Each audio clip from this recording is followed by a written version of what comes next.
안녕하세요. 저희는 마키나 락스에서 온 저는 최선영이라고 하고요.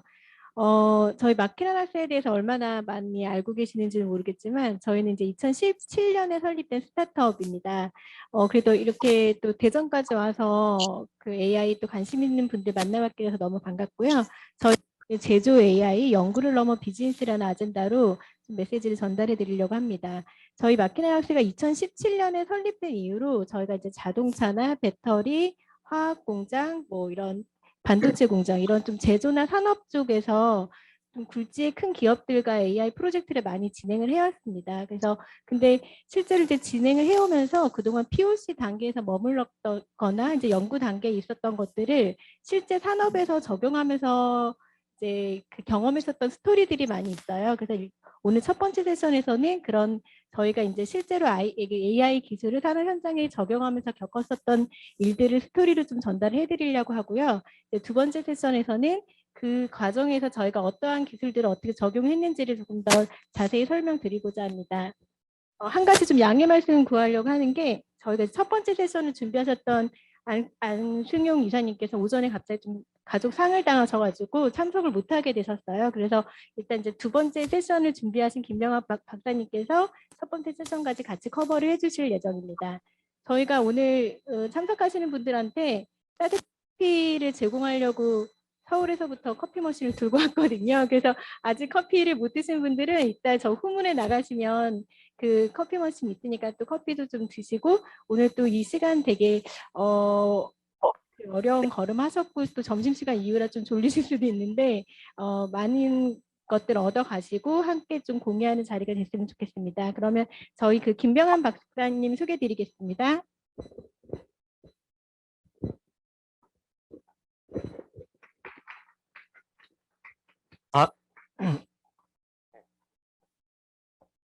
네, 마스크를 벗겠습니다. 예, 반갑습니다. 저는 소개받은 김병환이고요. 예, 오늘 원래 이제 저희 사업 담당 이사님께서 이 앞부분은 좀 발표를 해주시겠는데 뜻하지 않은 일로 이제 제가 대신 말씀드리겠습니다. 예, 저는 마키나학스에 합류한 지는 이제 거의 3년 가까이 되고요. 그래서 저희 마키나학스가 설립된 지 이제 얼마 전에 이제 만 5년이 이제 지났어요. 근데 이제 그 기간 동안 있었던 이제 기간 중에 상당 부분을 또 함께 해서 제가 설명드리는 데는 큰 문제가 없을 것 같습니다. 예, 그래서 앞부분은 이제 마케낙스라는 회사가 어떻게 해서 이제 시작하게 되었고 어떤 경로로 성장을 해왔는지 그런 성장 스토리 관점에서 이제 여러 가지 경험들 이런 것들을 좀 말씀을 드릴 거고요. 이제 뒷부분에는 어떤 실제 하나의 그 적용 사례에 대해서 거기서 겪었던 일, 우리가 얻었던 경험, 얻었던 교훈들, 그다음 공유하고 싶었던 점들 이런 것들을 좀 소개하는 시간으로 진행하도록 하겠습니다.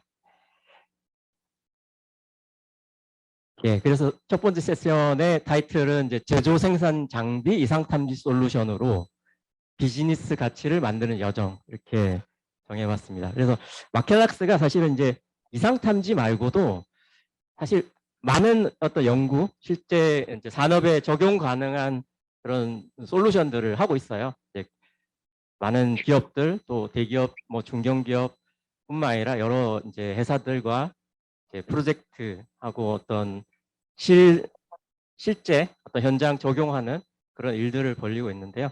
오늘은 그 중에서도 이제 이상 탐지 관련해서 좀 집중적으로 말씀드리겠습니다. 예, 먼저 이제 시작하기 전에 마킨락스라는 회사에 대해서 잘 모르시는 분들도 있을 것 같아서 저희가 간단하게 회사의 어떤 이제 외형적인 규모나 이런 거에 대해서 간단하게 소개해 드리겠습니다. 그래서 마킨락스는 산업 어떤 기술을 산업 기술의 어떤 지능을 높이는 그런 그쪽에 이제 어떤 사업의 미션을 가지고 설립된 회사입니다. 그래서 산업 AI, 제조업 AI 이쪽에 포커스를 하고 있는 회사고요. 저희의 이제 여기 보시면 이제 주력 제품으로는 런웨이하고 링크라는 그런 제품이 있습니다. 그리고 이제 AI 솔루션으로는 MRX레이, 그다음에 MRX 컨트롤 이런 이제 솔루션들을 저희가 제공을 하고 있습니다. 그래서 저희 회사는 지금 현재 한 90명 이상 임직원들이 일하고 있고요.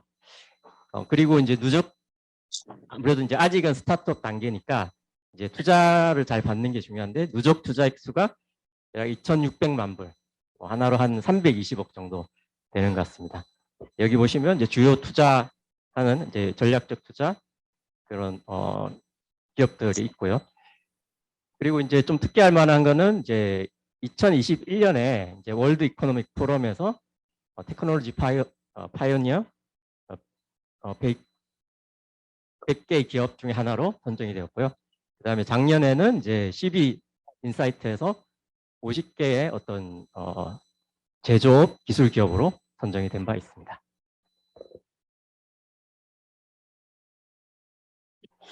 예, 그 전에 이제 혹시 마키나락스라는 이름에 대해서 이제 좀 생소하실 수도 있는데 혹시 마키나라는 단어에 대해서 단어의 의미에 대해서 혹시 잘 아시는 분이 계실지 모르겠습니다. 마키나라는 거는 혹시 아실지 모르겠지만 라틴어로 머신이라는 뜻이거든요. 그래서 이게 머신이라는 뜻이고요. 그다음에 락스는 어떤 막 흥을 돋는다, 막 이제 발을 구른다, 뭐 이런 의미로 이제 머신이 뭔가 이제 에너지를 받아서 이제 막 움직인다 이런 의미로 이제 회사 이름을 정했습니다. 예, 그래서 회사의 이제 처음에 시작에 대해서 이제 말씀을 드리겠는데요. 처음 시작은 이제 SK텔레콤의 어떤 프로젝트로부터 시작을 했습니다. 그래서 반도체 장비의 이상 탐지 프로젝트가 있었고요. 이 반도체 장비는 미국의 이제 어플라이드 머티리얼이라는 아주 큰 회사가 있습니다. 그 어플라이드 머티리얼에서 이제 SK텔레콤으로 이런 이상 탐지 프로젝트를 해보자, POC를 해보자라고 해서 실험 데이터와 문제 정의를 제공을 해서 거기서부터 SK텔레콤 내에 있던 저희 이제 창업자들이죠. 창업자들이 이제 문제를 푸는 데서부터 출발했습니다. 그런 프로젝트에서 출발했고요. 그런데 이제 어떻게 보면 약간 이제 많은 경험을 해보셨겠지만 캐글이라든지 어떤 그런 컴피티션 있잖아요. 컴피티션에 더 경험할 수 있는 그런 데이터셋, 문제 정의 이런 개념이었어요, 처음에는. 그래서 그게 이제 잘 돼 있다 보니까 여러 가지 뭐 슈퍼바이드 러닝, 언슈퍼바이드 러닝 이런 기법들, 그다음에 딥러닝 기법들도 많이 있잖아요. 그런 것들 다 적용해 보니까 잘 됐어요. 그래서 여기서 일단 자신감을 얻었죠. 처음에 자신감을 얻고 이제 그다음에 이제 두 번째 POC를 했습니다. 그래서 첫 번째에서는 이제 고객의 반응도 당연히 좋았고 문제가 잘 풀리고 뭔가 데이터만으로도 이 장비의 이상을 잘 탐지할 수 있구나 그런 자신감을 얻고 두 번째는 이제 미국으로 이동해서 아무래도 반도체 장비 같은 경우에 굉장히 이제 국가적으로도 보안이 굉장히 엄격한 분야잖아요. 네. 어떤 기술이라든지 데이터라든지 이런 보안이 엄격하니까 그 회사에 직접 방문을 해서 그 회사 이제 사이트 내에서 데이터를 직접 얻어서 이제 더 많은 데이터로 이제 문제를 풀어봤죠. 그랬더니 이제 조금 더 새로운 경험을 하게 됐어요. 그러니까 이전에 이제 그 전달받은 데이터로서 풀었던 문제와는 전혀 다른 데이터라는 거를 이제 이때 알게 되었죠. 그렇지만은 여러 가지 뭐 이제 시도들을 하고 뭐 거의 이제 뭐 코드라든지 알고리즘을 새로 구현하다시피 했지만은 여기서도 이제 어쨌든 극복을 하고 좋은 반응을 얻어냈습니다. 뭐 이를테면 이제 반도체 장비도 보면 이제 그 공정들이 이렇게 쭉 연속된 공정들이 있잖아요. 그래서 그런 공정들 가운데 어떤 특정 챔버에 대해서 이상 탐지 문제를 풀었는데 풀었는데 이제 이 모델은 어떤 이상을 예측을 했어요. 그런데 이제 그 챔버에 이제 그 개발자 전문가들이 와서 봤을 때는 아무런 이상이 없는 거예요. 그래서 이게 왜일까 해서 좀 이제 더 주변에 이제 어떤 주변 공정이라든지 이런 걸 봤더니 그 앞 공정에서 이미 이상이 발생해서 그 결과로 이제 웨이퍼가 이미 망가진 상태로 들어왔던 거죠. 그게 이제 디텍션은 안 됐지만 그런 것들을 이제 그 뒷챔버의 데이터에서 확인할 수 있었다. 그래서 이런 것들을 이제 고객들도 얻고 나니까 뭔가 이 프로젝트가 계속 하는 게 의미가 있겠구나. 그래서 이제 저희 창업자들도 여기서 자신감을 얻고 여기서 이제 스핀오프를 하게 되었습니다. 예. 그래서 SK텔레콤에서 이제 따로 떨어져 나와서 이제 마키나스는 회사를 이때 2017년 연말에 이제 설립을 하게 되었습니다. 아, 괜찮을 것 같아. 그래서 이제 근데 이거 주신 그 이후에 이제 또 계속해서 이제 도전을 요거 여기에 이제 만족하려고 이제 더 다른 이게 아까 이제 그걸로 타입의 안내를 안 드렸구나. 챔버 장비, 그 다음에 또 어떤 이렇게 이제 목표를 단순 원래 유튜브로 이상이라기보다는 하려는데 안 되더라고요. 이상을 잡는 유튜브로 것도 이제 하면은 중요하지만 영상 고객한테 더 이제 높은 가치를 제공하기 위해서는 고장날 때까지의 얼마나 걸릴 건가 이런 예측을 해주는 것도 중요하잖아요. 그런 목표를 가지고 더 많은 데이터, 더 여러 챔버 장비에 이제 또 도전을 했습니다. 그랬는데 여기서 이제 상당히 좀 그 이후에 몇 차례 이제 계속 프로젝트를 3차, 4차, 뭐 5차까지 이제 프로젝트를 했는데 사실 상당히 이제 어려움을 겪었어요. 네. 그 이제 겪었던 이유가 결국은 이제 데이터가 이제 AI에서 가장 중요하다, AI 적용해서 중요하다고 하는데 실제로 이제 그런 문제에 봉착을 한 거였죠. 그래서 그 이전에 이제 그 어떤 문제로서 주어진 챔버 같은 경우에는 그나마 데이터가 굉장히 좋은 데이터였던 거죠. 레이블링도 굉장히 잘 돼 있고 어떤 데이터도 굉장히 깔끔하고 그랬는데 실제로 다른 챔버로 확장을 하다 보니까 데이터도 정말 얻기 힘들고 그리고 실제 그 반도체 제조사들 그러니까 어플라이드 머티리얼 같은 경우에는 우리나라의 삼성이나 하이닉스 이런 데다 팔 거잖아요. 그런 실제 반도체 어떤 공정을 운영하는 회사에서 그 나오는 진짜 데이터는 거의 얻기가 힘든 거예요. 그나마도 뭐 진짜 사정사정 해가지고 조금 얻은 걸 가지고서 이제 뭐 모델링을 해보고 이런 수준이었고 그 어플라이드 내부의 어떤 테스트 베드에서 나온 데이터만으로 해서는 그런 이제 실제 운영 데이터와는 너무나 다른 그런 이제 분포의 데이터만을 얻을 수밖에 없었기 때문에 좀 여기서 이제 많은 한계를 느꼈습니다. 그래서 그리고 이제 이 프로젝트를 하는 과정에서 그런 어플라이드 같은 그런 대기업들 같은 경우에 조직이 또 많잖아요. 데이터 사이언티스트 조직도 있고, 뭐 자동화 조직도 있고, 그다음에 개발자들도 있고, 그다음에 운영자 조직도 있고, 뭐 QA 조직도 있고 많은데 그런 조직들 간에 협업이 잘 안 되다 보니까 다 조직들 간에 이기주의가 있잖아요. 그래서 그러다 보니까 뭔가 우리가 원하는 어떤 레이블을 얻는다든지 또 도메인 전문가로부터 이제 어떤 피드백을 얻는다든지 그걸 검증한다든지 이런 단계에서 굉장히 많은 이제 어려움을 얻었었죠.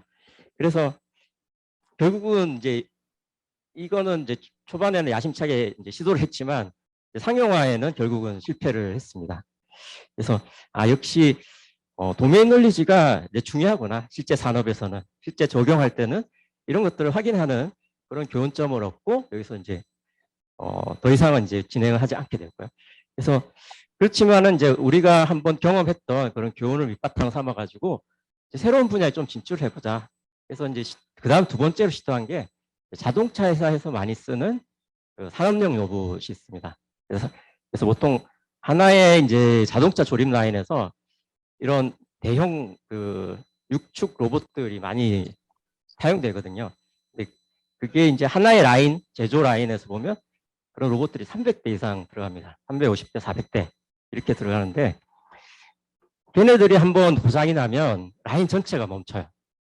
그래서 보통 자동차 라인 하나라고 그러면 그 하나의 라인에서 자동차가 한 70초마다 한 대씩 나오거든요. 그러니까 하루에 한 1,400대, 그러니까 뭐 저녁까지 돌렸을 때. 근데 이제 로봇이 하나 고장 나서 걔가 뭐 한 반나절 멈추게 되면 자동차 600대의 생산 손실이 발생하는 거죠. 그러다 보니까 굉장히 정비를 열심히 해요. 이 회사에서. 정비팀들도 사람들도 인원들도 많고 굉장히 좀 조직도 강하고 이런데 정비를 열심히 하는데도 불구하고 이게 좀 있어야 되겠다. 이런 뭐 예측 시스템이 있어야 되겠다. 이런 필요성을 많이 느껴가지고 저희가 프로젝트를 하게 됐습니다. 그래서 여기서도 이제 어떤 오프라인 데이터에 대해서는 역시 이상 탐지 성과를 도출했습니다. 그래서 모델 관점에서는 뭔가 가능성을 검증을 했는데 근데 이제 결국은 실적용에서는 이제 어려움을 많이 겪는 거예요. 그래서 그런 이제 데이터 사이언티스트 팀하고한테는 이제 많은 인정을 받았지만은 실제로 이제 이 시스템을 현장에 적용할 거냐, 그걸 결정하는 의사결정권자들한테는 크게 어필이 잘 안 되는 거예요. 네. 왜냐하면 워낙에 이제 그쪽에서도 정비를 열심히 해요. 주말마다 정비를 하고 정말 불필요하게 과도할 정도로 그렇게 열심히 하거든요. 그러다 보니까 뭐 1년에 한두 건 정도 이제 나는데 그거를 우리가 마냥 기다릴 수 없잖아요. 그걸 실증을 하는데 실증하는데 기다릴 수 없기 때문에 그런 기회가 생각보다는 잘 주어지지 않았던 그런 경험을 또 했습니다. 그래서 이제 그렇지만 이제 그 과정에서 저희가 이제 이상탐지 과제를 1개, 2개, 3개 이렇게 하다 보니까 뭔가 이런 프로젝트 과정을 좀 효율화하고 재사용 가능한 어떤 소프트웨어를 구축을 해야 되겠다. 그래서 마키나토리라든지 뭐 ADKit라든지 이런 것들을 또 이제 그런 자산화를 하는 그런 기회들이 있었고요. 그렇지만 여전히 좀 아쉬운 결과로 계속 이제 진행이 될 수밖에 없었습니다. 네, 그 다음에 이제 좀 더 약간은 조금 더 이제 그 성공 사례에 좀 더 근접한 사례가 있는데요. 이건 어떤 문제냐면 이제 화학 공장이거든요. 화학 공장에는 굉장히 많은 장치와 설비들이 들어갑니다. 그리고 거기서 나오는 데이터, 온도, 압력 이런 물리량 데이터들이 뭐 한 1000몇백 개 이런 피처들이 이제 쌓이는 그런 큰 이제 어떤 공정 시스템이거든요. 여기서는 이제 폴리프로필렌 이제 공정 반응기내 이상을 탐지를 하는 문제였는데요. 여기서 문제는 한번 어떤 이제 그 레시피라고 하는데 어떤 제품군이 있어요. 여기서도 한 가지 제품만 생산하는 게 아니고 그런 레시피를 적용할 때 뭔가 실수를 하거나 아니면 장비 이상이 있으면 이게 수율이 뭐 급격하게 떨어지는 그런 현상이 많이 발생합니다. 그러다 보면 이제 셧다운을 해야 되고요. 그거를 이머전시 셧다운이라고 하는데 그런 상황을 한번 좀 사전에 감지해보자. 최대 뭐 한 7일 전 정도 감지해보자. 이런 목표를 세우고 이제 데이터를 수집을 해서 이제 모델링을 했었습니다. 그래서 역시 이제 그 오프라인 데이터상으로는 이제 성공적인 모델을 저희가 만들 수 있었고요. 근데 이제 이 프로젝트는 좀 특징이 이렇게 해서 이제 끝났어요.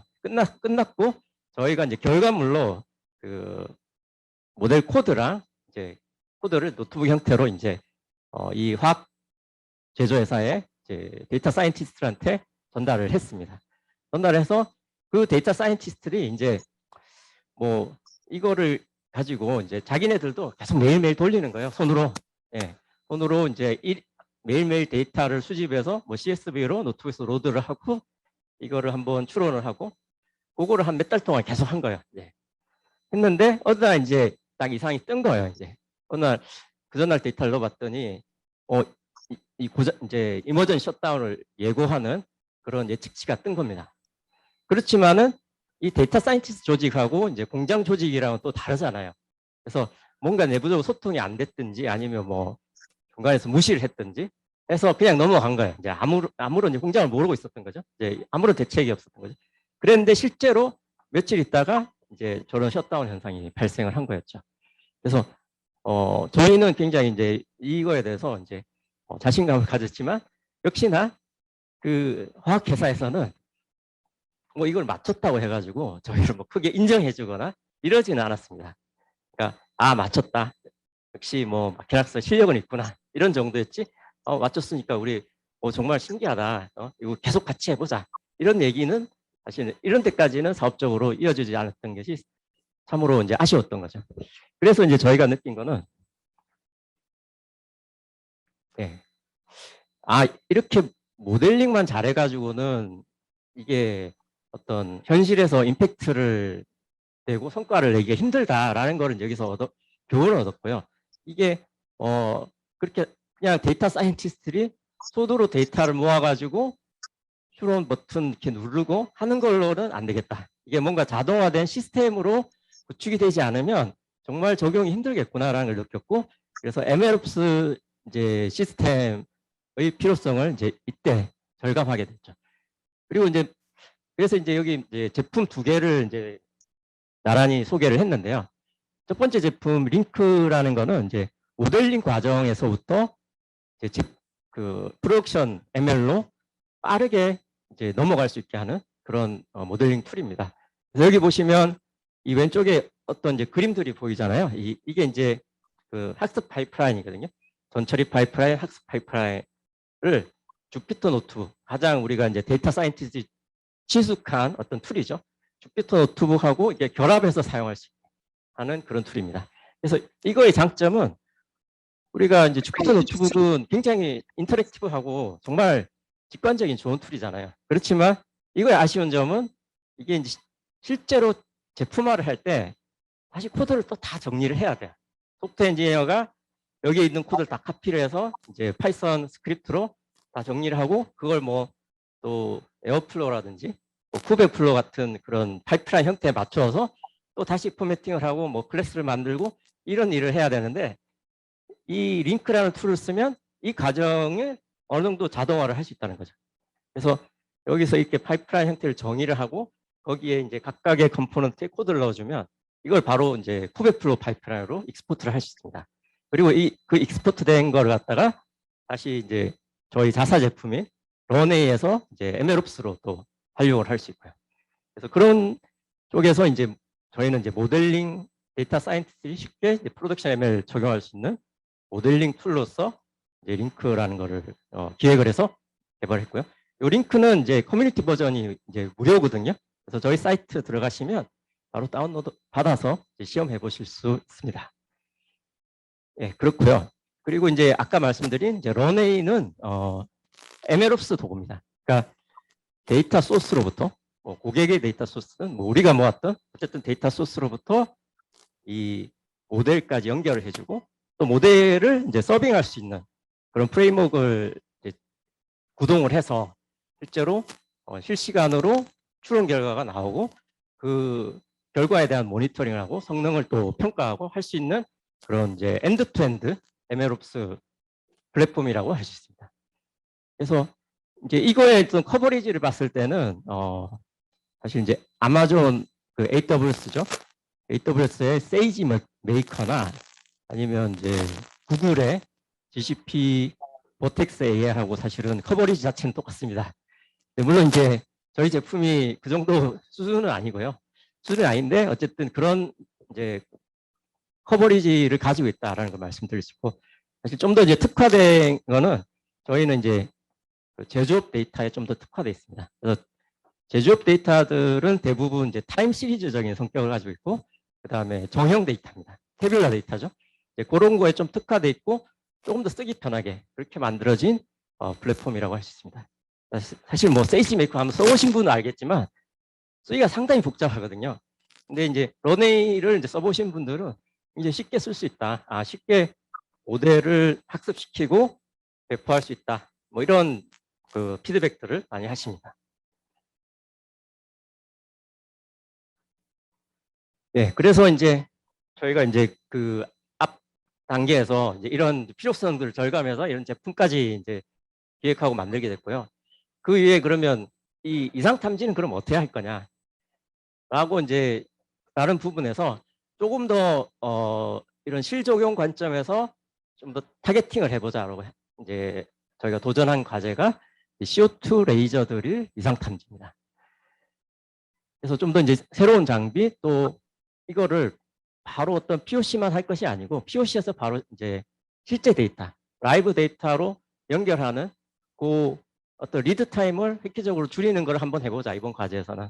그렇게 해서 또 이제 고객도 거기에 이제 좀 저희랑 잘 맞았던 것 같아요. 고객도 굉장히 적극적으로 그 부분에서 한번 그냥 POC만 할 게 아니라 이게 POC가 잘 되면 바로 넘어가 보자 이런 것까지 이제 합의가 돼서 이제 진행된 프로젝트입니다.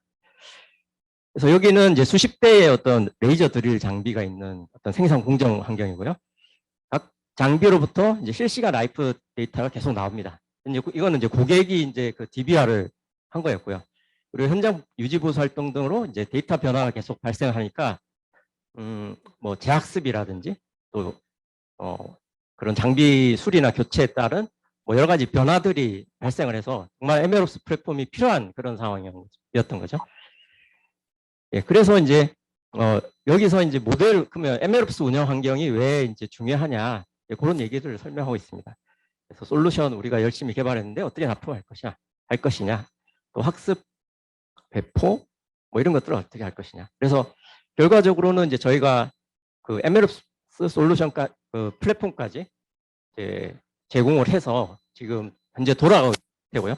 그래서 최초로 어떻게 보면 저희가 개발한 솔루션이 이제 실시간으로 돌아가는 그런 성공을 이 과제에서 이제 경험을 하게 됐습니다. 그런데 이제 여기서 한 가지 고민이, 이제 저희는 그런 이제 성공 사례를 만드는데 고객은 뭐 어떤 가치를 얻어갈 거냐, 그런 것도 같이 고민을 하게 됐습니다, 이 과정에서. 그래서 그 과정에서 고객 피드백도 많이 들었고, 그래서 저희가 결론 내린 거는 이런 이상 탐지 서비스의 가치는 그냥 단순히 이상을 맞췄다, 이게 중요한 것이 아니고 그 외에도 여러 가지 것들이 있다라는 걸 알게 되었죠. 그래서 물론 이제 고장 예측하는 것이 가장 중요한데, 거기에 대해서 고객들은 항상 왜라는 거에 대한 답을 또 듣기를 원하더라고요. 그래서 원인 센서나 이런 값에 대한 기여도 분석, 이런 걸 제공을 하게 되었고요. 그 다음에 이제 어떤 정비 담당자의 어떤 일하는 패턴에 맞춰서, 정비 담당자는 이게 있다고 해서 일을 안 하는 건 아니거든요. 이 사람들은 아침에 출근하면 무조건 한 바퀴 돌아야 돼요, 공장을 돌 때, 내가 오늘은 그래도 몇 번 장비를 좀 더 주의 깊게 봐야 되겠다. 우리가 이제 그 학교나 이제 뭐 군대 같은 데 가보면 이제 뭐 관심 학생, 관심 병사 이런 거 있잖아요.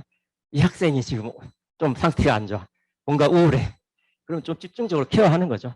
그런 걸 이제 도와주는 겁니다. 이제 그게 이제 일일 보고서의 어떤 역할을 할 수 있고요. 그 다음에 또 관리자는 또 이걸 보고서 전체적으로 좀 이제 데이터를 조망하고 분석을 하는 게 필요하죠. 그래서 그런 대시보드를 통한 즉시 분석, 이런 것들을 이제 원하게 됐고, 그래서 저희가 이런 이상 탐지 서비스는 이런 게 정말 중요한 가치구나 하는 것을 이제 얻게 되었습니다. 네, 그래서 지금 여기까지 오게 됐고요.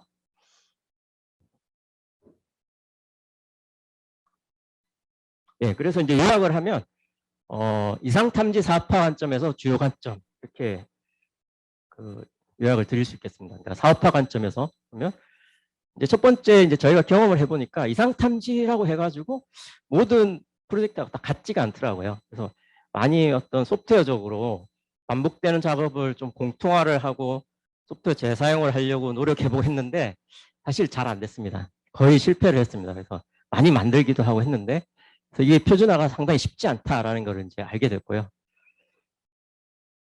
그러면 뭘 해야 되느냐 보니까 결국은 이제 MLOps라는 부분을 우리가 더 효율화하고 기간을 단축하고 하는 것이 되게 중요하다. 그래서 모델 재학습, 재배포, 뭐 실험, 링, 평가, 이런 것들이 이제 MLOps 사이클인데, 그 사이클을 단축을 시켜야만 고객도 가치를 얻어가고 저희도 사업적으로도 성과를 얻어갈 수 있겠다라는 거를 이제 알게 되었습니다. 예, 그래서 이게 이제 처음에 프로젝트 하고 끝나고 나서 이걸 하게 되면 이미 늦고요. 그 전에 미리 준비가 돼 있어서 끝나자마자 이게 뭔가 성과가 나오는 것 같다 그러면 바로 또 이어져야지 이제 그런 연속성 있게 우리가 고객들에게 가치를 제공할 수 있다는 걸 느끼게 되었습니다.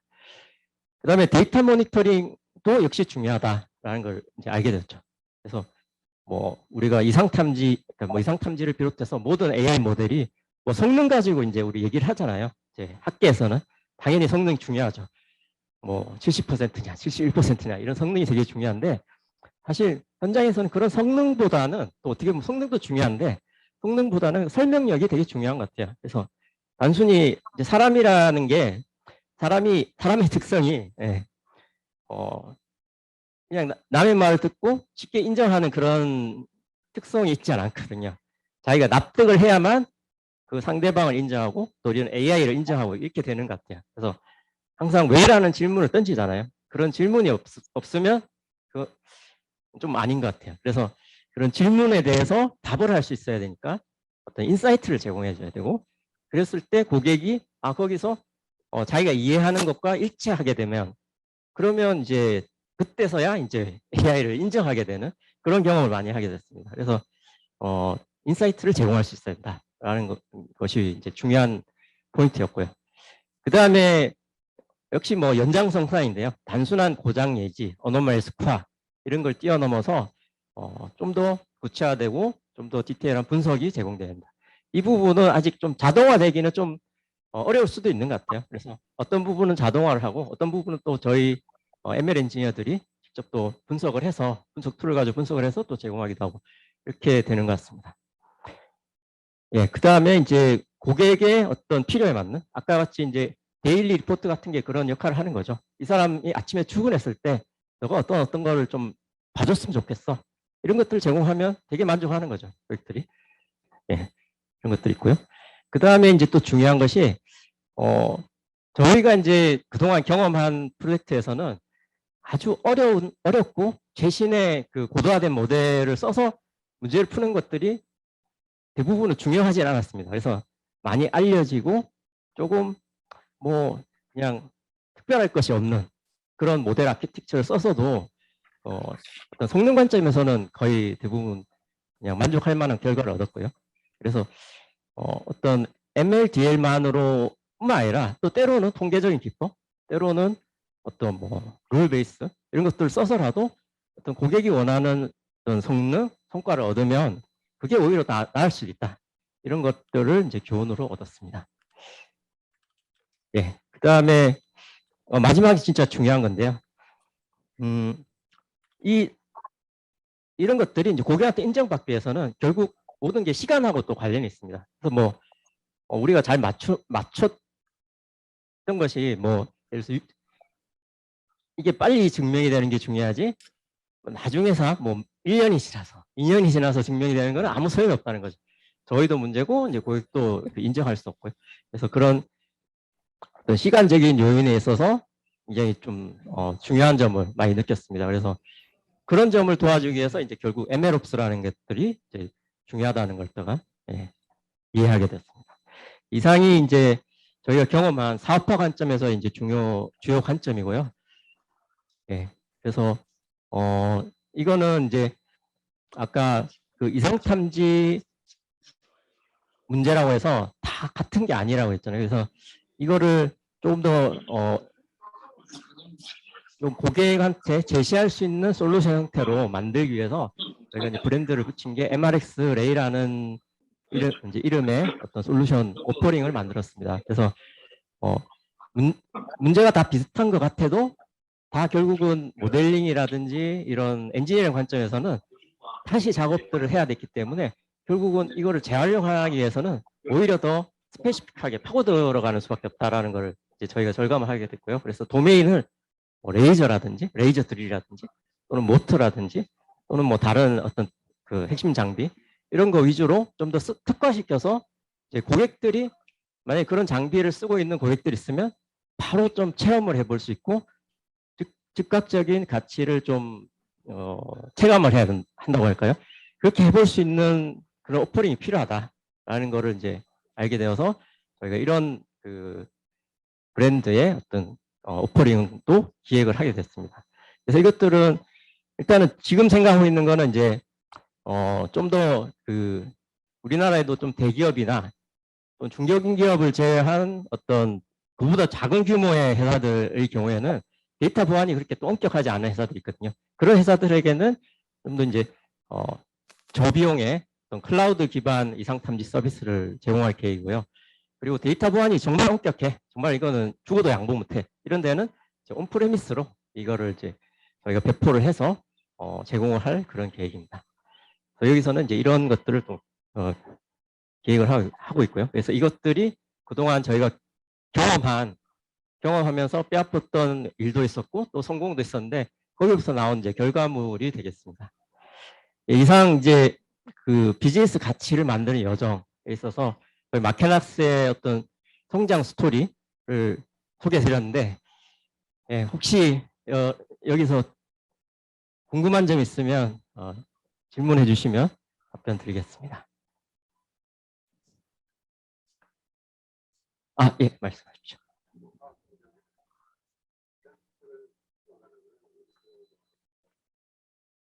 예, 예.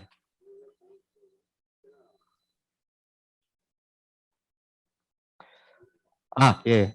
지금 질문하신 내용이 아까 이제 화학공장 이상탐지 사례에서 변수가 몇 개 정도 되냐라고 말씀하셨는데, 저희가 경험한 어떤 그 공정에서는 1,500개 정도 됐었습니다. 변수가. 예. 예, 예, 맞습니다. 예. 숫자 자체가 1,500개 정도. 예.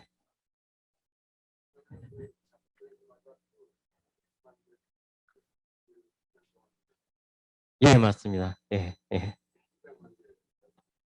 예. 그래서 사실 이제 그 이런 제조업체들이 이 데이터의 중요성은 하도 오래전부터 들어왔어요. 이제 빅데이터라는 얘기가 나온 지가 뭐 한 15년 뭐 이렇게 되다 보니까 어떤 데 가보면 10년 이상 데이터를 막 가지고 있는 데가 있어요. 근데 이제 그걸 전혀 안 하고 그냥 쌓고만 있다 보니까 이제 IT 쪽에서는 이거 뭐 계속 스토리지 잡아먹고 뭐 백업하기도 힘들고 하니까 뭐 지워라, 날려라 막 이러는데, 또 그거를 힘들게 모아놓은 걸 또 그렇게 버릴 수가 없잖아요. 그래서 가져와서 이제 저희랑 분석을 해보자, 모델 만들어보자 하는데 진짜 아무 도움이 안 되는 경우도 있었습니다. 저희가 경험했을 때 정말 크게 의미 없는 그런 쓰레기 데이터만 잔뜩 모아놓고 가지고 있었던 데도 있고, 또 어떤 경우에는 그렇게 좀 타협을 했어요. 그래서 뭐 처음에 1초마다 이렇게 뭐 데이터를 수집하던 거를, 야 이거 너무 힘드니까 10초로 바꿔. 그래서 10초마다 이제 수집 주기를 잡아서 했더니, 또 이제 우리가 이제 원하는 어떤 동작의 패턴, 분포를 잡아내려면 진짜 1초 또는 그 이하의 레졸루션의 데이터가 필요했는데, 그걸 10초로 바꿔서니까 문제를 푸는데 또 아무런 도움이 안 됐던 거죠. 그래서 이게 참 데이터를 그냥 막 모은다고 다 되는 건 아니구나. 사실 그런 경험을 하기도 했었습니다. 근데 이제 그 화학 공장 같은 경우에는 다행히도 이제 그 저한테 주어진 문제를 이제 그 수집된 데이터로 풀 수 있었습니다. 예, 혹시 또 궁금하신 점 있으면.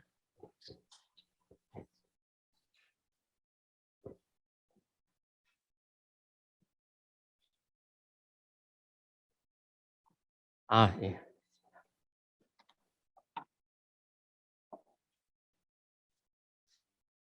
예, 말씀하십시오.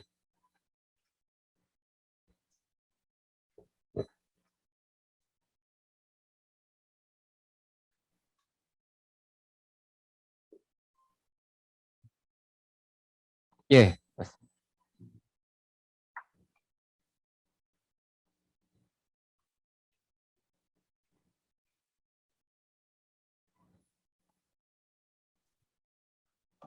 예, 예, 예. 예, 확장성 측면에서 말씀을 드리겠습니다. 예, 아까 장비마다 따로따로 커스터마이즈 해야 된다는 부분은 이제 모델 관점이고요. 모델링 하는 코드, 뭐 전처리하는 코드, 피처 엔진 코드, 이런 것들은 어떤 장비의 유형마다 장비의 어떤 도메인 지식, 이런 걸 고려를 해서 작업을 해야 되다 보니까 다 따로따로 할 수밖에 없었고요. 예를 들면 아까 같이 뭐 레이저 드릴 장비다. 그러면 그거를 뭐 30대를 운영하는 그런 업체가 있다. 그러면 30개의 모델을 배포를 해야 되거든요. 뭐 그거를 다 따로 해야 되느냐? 그런 거는 아닙니다. 그러니까 물론 그 30대 내에서도 계속 장비가 뭐 예를 들어서 2010년대 도입한 장비가 있고 2020년대 도입한 장비가 있고, 그러면은 그런 것들은 이제 타입이 틀리니까 조금 튜닝을 해야 되겠죠. 뭔가 거기에 맞는 거기서 나오는 데이터들이 틀리거든요. 거기에 맞는 전처리나 이런 것들 적용이 돼서 사실 이제 필요한데, 그렇지 않으면 이제 장비의 어떤 실제 데이터의 그 학습 데이터만 따로 잘 정해가지고 학습을 하면 그런 비슷한 장비들은 바로바로 뭐 크게 변경 없이 학습하고 배포하는데 문제가 없었습니다. 근데 이제 아까처럼 화학 공정이다, 또 로봇이다, 그러면 완전히 틀리잖아요.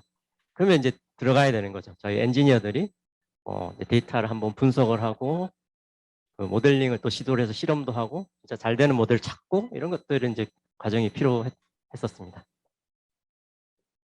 예.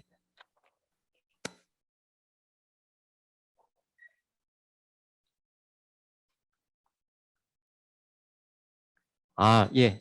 좋은 질문인데요.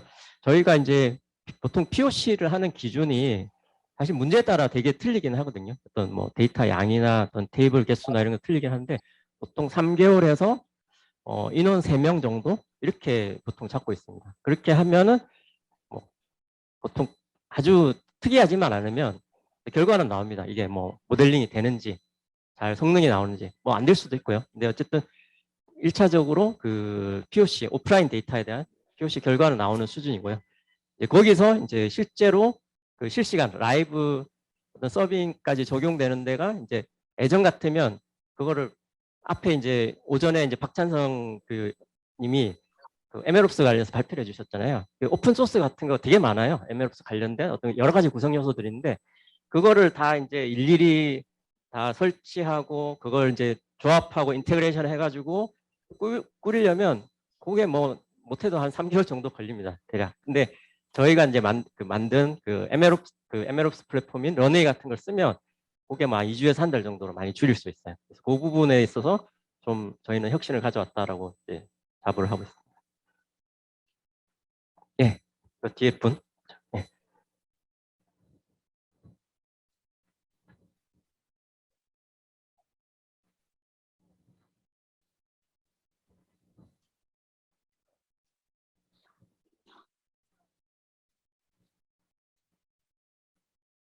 아, 예.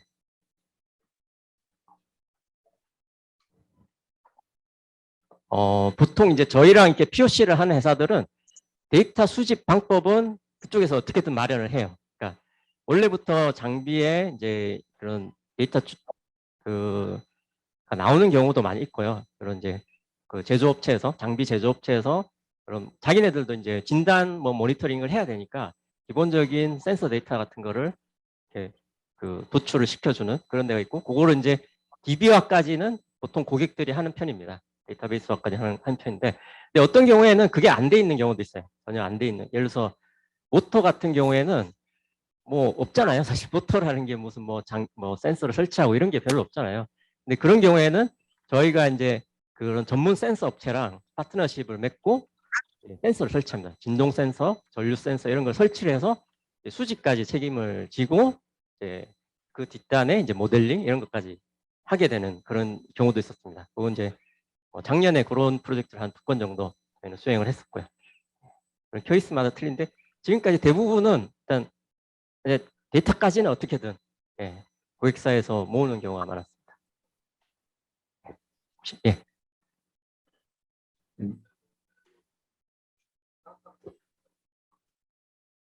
예, 예, 맞습니다.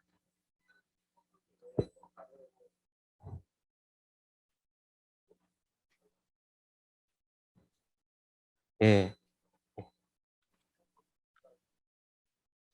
아, 예, 맞습니다. 예.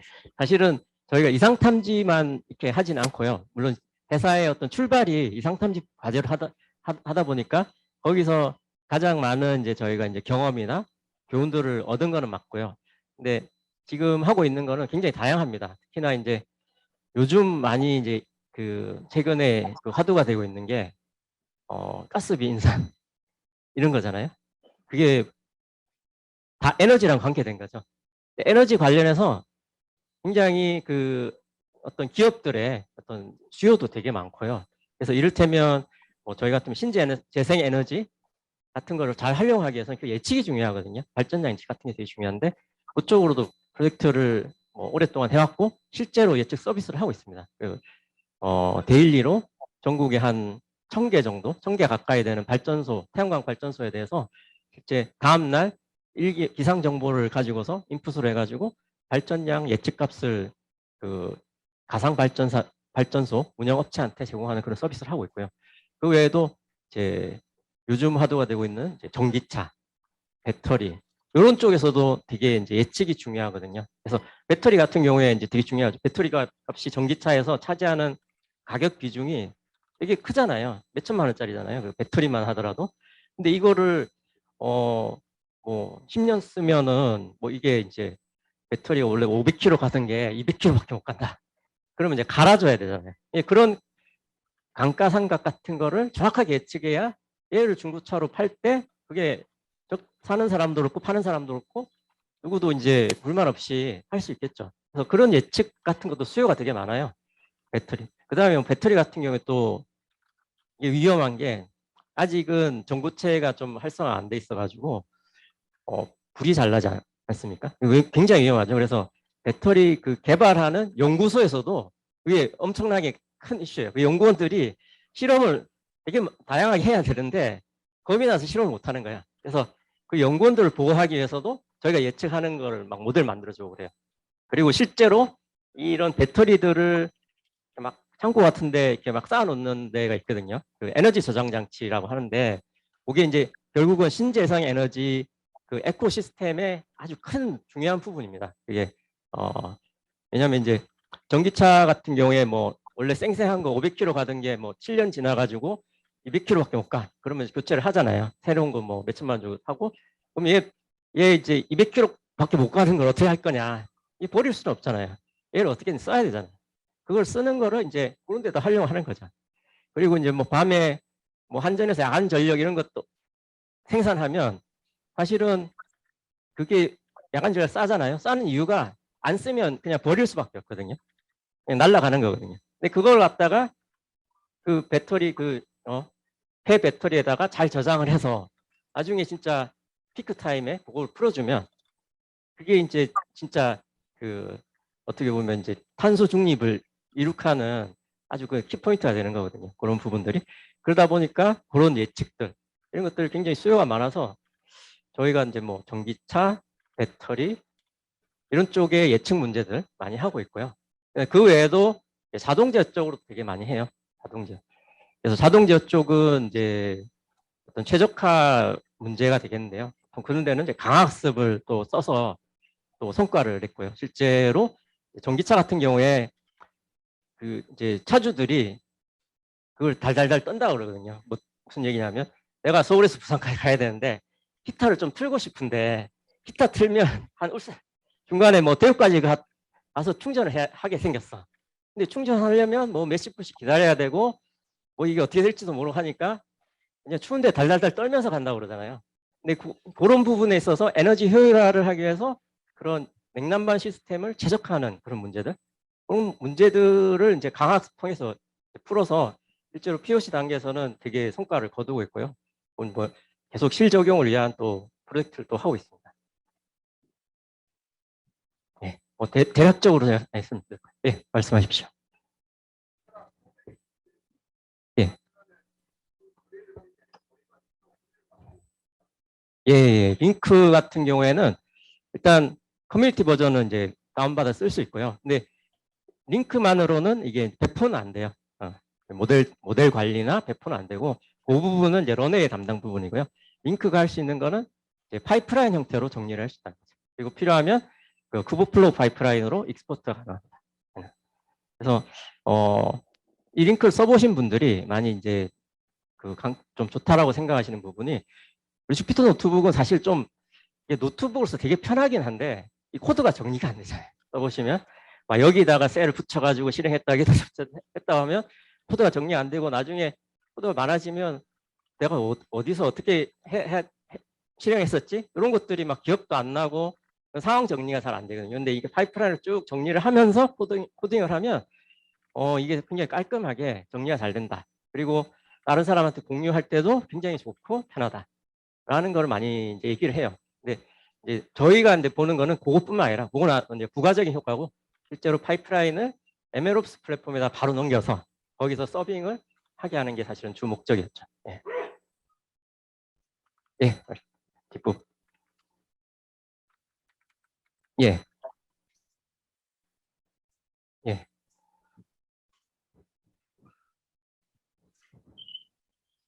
예. 예.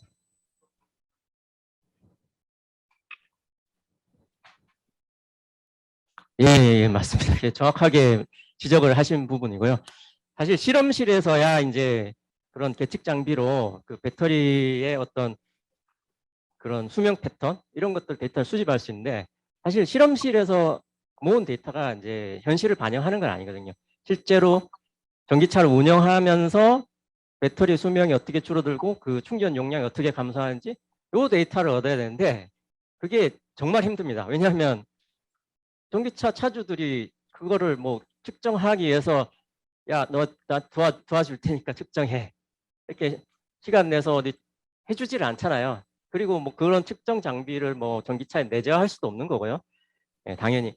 그래서 이제 지금 저희가 하고 있는 방식에서는 뭐 저희가 한다기보다는 저희 고객사가 이제 데이터를 수집한 거는 제주도의 렌터카 업체, 전기차 렌터카 업체 몇 개를 갖다가 이제 하고 파트너십을 맺고 렌터카를 바로 회수가 되잖아요. 그래서 이제 실제로 빌려간 사람들이 쓰고 회수를 했을 때 한 번씩 측정을 하는 거죠. 배터리가 그 사이에 얼만큼 변했고 이 사람들이 어디를 운행했을 때 이렇게 됐나 그런 정보들을 수집해서 그걸 가지고서 이제 그런 예측 모델을 만들고 있습니다. 근데 사실 그것만으로 좀 사실 부족한 감이 있어서 뭐 사실 힘들게 하고는 있어요. 데이터 관점에서. 네. 그렇지만 뭐 그런 방법을 동원하고 있다. 이렇게 이해해 주시면 되겠습니다. 네, 뒤에 분. 예.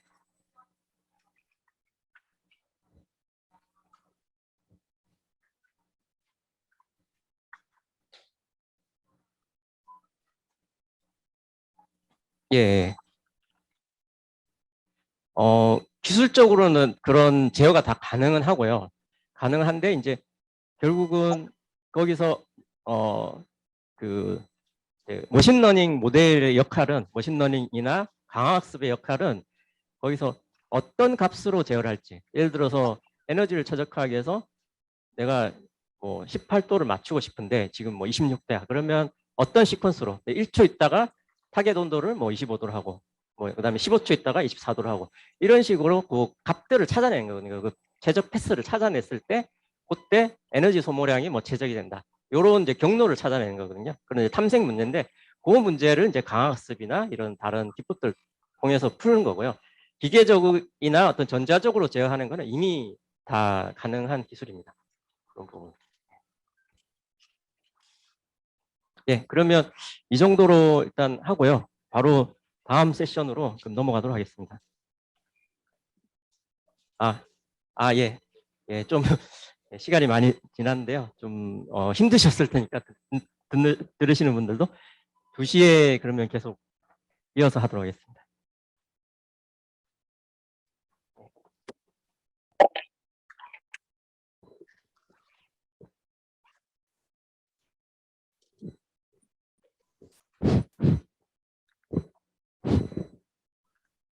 어, 어, 어, 어, 어, 어,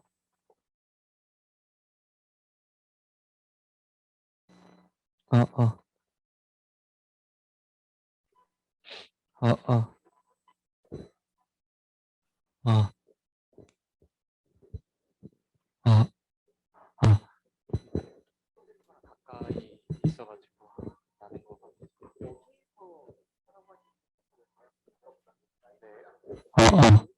비슷한 것 같기도 하고. 마이크 올리고 싶죠. 아, 아, 아, 아, 아, 아, 아, 아까보다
멘토님 참여하고 있는데.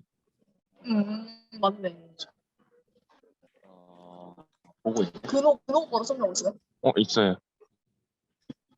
몇 명 보고 있어요? 15명? 얼마 없네.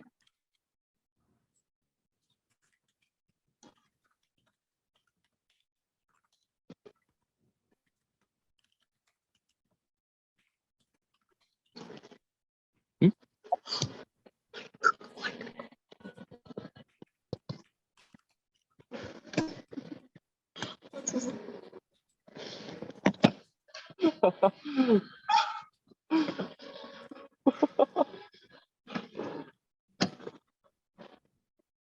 너네 때문이야.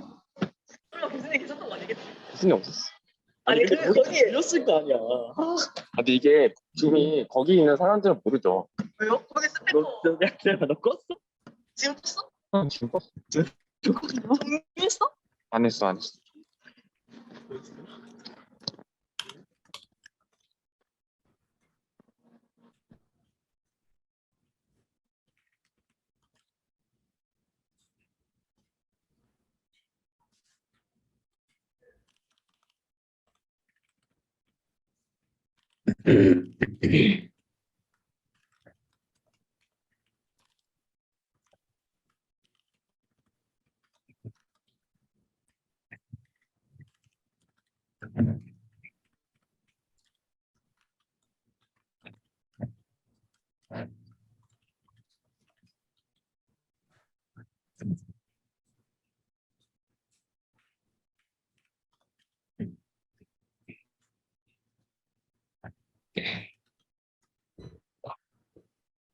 예, 아직 그 많은 분들이 힘드셔가지고 좀 더 쉬고 계신데 시간이 됐으니까 예, 그 다음 세션 시작하도록 하겠습니다.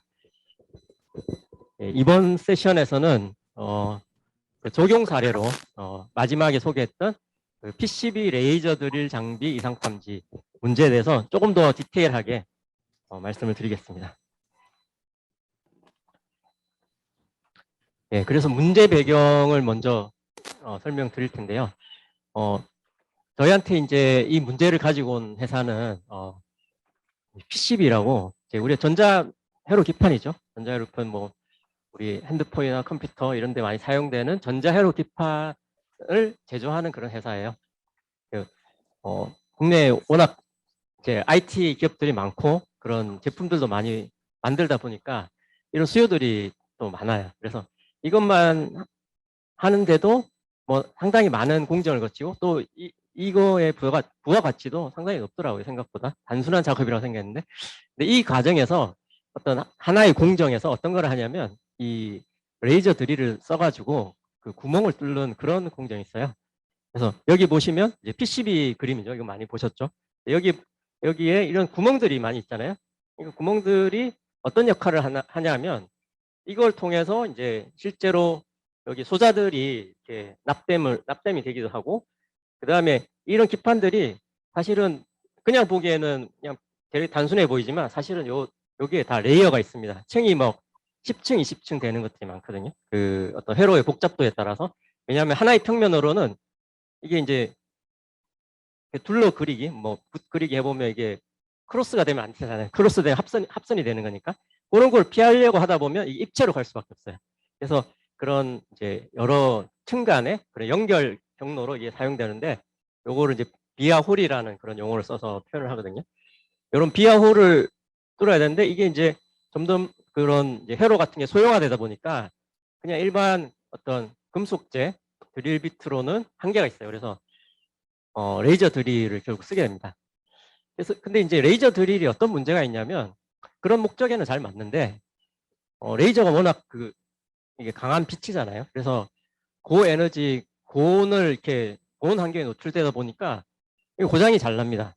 그런데 이제 레이저 발진기가 저게 쉬운 기술이 아닌가 봐요, 생각보다. 그래서 저거에 저런 그 핵심 모듈, 레이저 발진기 핵심 모듈들은 또 해외에서 많이 수입을 하게 됐는데, 이제 하필 그 코로나 팬데믹 그런 시절에 이제 막 이제 IT 기기들이 막 수요가 급증했잖아요. 그래서 막 공장을 바쁘게 돌아가야 되는데, 그걸 한 번씩 고장 나면 이런 공급 물류난 때문에 또 이게 수급이 잘 안 되는 거예요. 그래서 막 공장이 멈추고. 그래서 이거를 좀 더 예측 기반으로 해가지고 이제 고장 날 것 같은 거는 미리 준비를 해서 미리 주문하고 해서 이제 공장이 이렇게 멈추는 일이 없도록 하는 그런 걸 좀 이런 상황을 개선해 보고 싶다라고 해서 이제 저희랑 이제 프로젝트를 하게 됐습니다. 그래서 뭐 레이저 드릴 장비는 뭐 이렇게 생겼고요. 그 안에 이제 레이저 발진기라는 게 이제 핵심 모듈이고, 거기서 이런 과학계를 거쳐가지고 실제 PCB에 구멍을 뚫는 역할을 한다. 표시하고 있는 거고요. 그래서 이제 목표를 이제 레이저 발진기 이상 탐지 모델을 개발하는 걸 목표로 잡았고요. 이 핵심 모듈인 이제 CO2 레이저 발진기의 고장을 좀 사전에 탐지하자. 그래서 뭐 최소 하루나 또는 좀 넉넉하게 한 달에서 3개월 정도 이 정도 탐지하면 가장 좋겠다. 이런 이제 목표를 가지고 일단 모델 개발에 착수하게 됐습니다. 그래서 이제 실제로 이제 모델 개발이 만약에 잘 돼서 성능이 나오면 그 이후까지 우리가 생각을 했었어요. 예, 그래서 그 이후에 이걸 서비스까지 만들어 보자. 예, 그 회사랑. 그래서 레이저 드릴 장비 다수에 대해서 실시간으로 데이터를 수집하고 그걸 학습하고 배포하고 서빙하고 또 성능 모니터링하고 또 필요한 경우에 이제 어떤 그 정비라든지 부품 교체를 해서 데이터 패턴이 바뀌면 또 재학습까지 가능한 그런 MLOps 서비스까지 구축을 해보자. 그런 목표를 가지고 시작을 하게 됐습니다. 그래서 이제 일단은 근데 이제 성능이 나와야 그 다음에 이제 실제 시스템으로 이제 이어지는 거니까요. 성능 평가를 해봤는데요. 그래서 평가 데이터는 이런 이제 3개 정도 장비에 대해서 좀 취약한 3개 정도 장비에 대해서 실제 수집된 이미 이제 과거에 수집된 한 4, 5개월 정도 2021년 정도 시점에 4, 5개월 정도 데이터를 가지고서 이제 해봤습니다. 그때 이제 고장이 한 2번 정도 발생을 했는데 그거를 레이블로 해가지고 이걸 잘 맞추냐 못 맞추냐 그걸 평가를 해봤죠. 그래서 이상 탐지 과제 특성상 정말 레이블이 너무 편중돼 있어요. 나머지는 다 정상이고 실제로 우리가 찾아야 되는 비정상은 정말 소수에 불과한 경우가 많습니다. 어쨌든 이런 상황에서 이제 문제를 풀었어야 되고 그래서 여기서 모델 아키텍처가 저희가 이제 선정한 거는 이제 보통 세미 슈퍼바이즈 러닝 방식이라고 할 수 있는 이제 오토 인코더를 선택을 했고요. 그래서 정상 데이터만으로 학습을 해서 비정상 데이터를 넣었을 때 이 오토 인코더가 제대로 인코딩, 디코딩을 잘 못해서 보고 오차가 크게 발생하면 이제 그게 비정상이다. 이렇게 이제 판단을 하는 거죠. 그런 방식을 택했고요. 그래서 이거 말고도 사실은 이제 뭐 아이솔레이션 포레스트라든지 그런 몬클래스 SVM 이런 걸 썼는데 그게 뭐 성능이 비슷하거나 아니면 좀 못 미치거나 그랬었어요. 그래서 우리가 대부분 문제는 오토인코더 쓰면은 거의 그냥 평균 이상 괜찮은 성능이 나온다라는 경험을 가지고 있었기 때문에 이걸 쓰게 됐고요. 그래서 이제 학습하고 검증은 어떻게 했느냐면 아까 말씀드린 이제 평가 데이터 이런 걸 가지고서 이제 그 오토인코드의 특성에 맞게 정상 구간 데이터로 학습하고 실제로 그 고장 근처에 어떤 그 앞뒤 기간을 데이터로 넣어가지고 평가를 했었습니다. 그래서 데이터에 대해서 조금 더 이제 구체적으로 보여드리면 일단 우리가 잡으려는 그 고장 대상 모듈은 이 발진기 모듈입니다. 이 이제 코헤런트사에서 이제 미국 회사거든요. 이 회사가 이제 레이저 발진기 시장의 한 50% 정도 전 세계 정도를 점유하고 있는 그런 큰 회사고요. 이게 뭐 한 대 뭐 1억 정도 한다 하더라고요. 근데 이제 그 당시 또 팬데믹 과정에서 이게 막 수급이 잘 안 돼요. 그래서 그 리퍼 제품 막 고쳐서 쓰고 뭐 이랬던 그런 그 스토리도 있고 한데요. 이걸 대상으로 이거의 고장을 좀 잡아보자. 미리 이상을 잡아보자라는 게 목표였고요. 여기서 이미 어느 정도 데이터들이 나오고 있었어요. 네, 여기 보시면 뭐 오실레이터 데이터, 뭐 RF 데이터, 뭐 레이저 헤드 데이터 해가지고 여기 한 50에서 70개 정도 되는 피처들이 이미 나오고 있었고요. 그 다음에 이것만으로는 조금 더 불안하다. 그래서 이 회사에서 추가로 센서를 그 주위에 설치했어요. 그러니까 이 장비의 고장에 혹시라도 영향을 미칠 수 있는 외부 변수들을 좀 수집해보자 해서 그 주변에 이제 에어 퀄리티 센서라든지 저 온도 센서라든지 이런 것들을 추가로 설치해서 또 추가로 피처를 또 수집을 했습니다. 이런 데이터를 가지고서 저희가 모델링을 했었고요. 그리고 이제 그 오토인코더를 사용하는 이유에 대해서 조금 더 이제 쉽게 설명한 자료인데요. 아마 이제 여기 계신 학생분들이나 이제 연구원 그 하시는 분들은 당연히 다 아시는 내용인데 이제 이런 자료들을 이제 저희가 소개하는 이유는 이제 제조업체들 그 의사결정권자 대상으로 저희가 왜 이렇게 했는지를 알기 쉽게 설명해야 되다 보니까 이런 자료까지 얘기를 하게 됐습니다. 그래서 기존에도 사실은 이런 그 이상 탐지, 고장 탐지가 없었던 건 아니거든요. 그런 이제 예측 기반의 그런 활동들이 있었는데 보통 그런 경우에 되게 이제 룰 베이스 모델을 썼습니다. 그러니까 통계적 기반으로 어떤 통계 데이터 기반으로 해서 뭐 제조사의 어떤 그 가이드라인이라든지 그 스펙 데이터 시트상의 스펙이라든지 이런 걸 기반으로 해서 어떤 스레쇼를 딱 정해놓고 여기서 벗어나면 고장이야. 알람 울리는 거죠. 그런 식으로 접근을 많이 했었어요.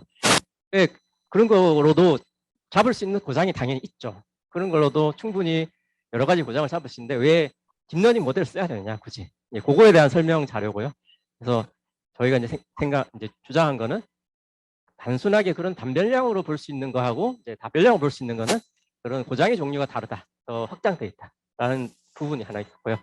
그다음에 어떤 선형적인 관계로 해석 가능한 비정상이랑 이제 비선형적인 관계를 학습했을 때 우리가 찾아낼 수 있는 비정상이 매우 다를 수 있다. 뭐 이를테면 여기 하나만 예를 들어보면 뭐 이런 점 같은 경우에 만약에 선형적으로 학습했다 그러면 이게 큰 정상 트렌드 상에 있다고 볼 수 있잖아요. 그렇지만 이제 비선형적으로 이걸 좀 더 좁혀서 범위를 좁혀서 학습을 하게 되면 저런 거는 정상 트렌드에서 벗어났다라고 이제 우리가 모델이 뱉어낼 수 있는 거죠. 그래서 이런 부분을 그 업체의 관계자들한테 저희가 설명하기 위해서 만든 자료입니다.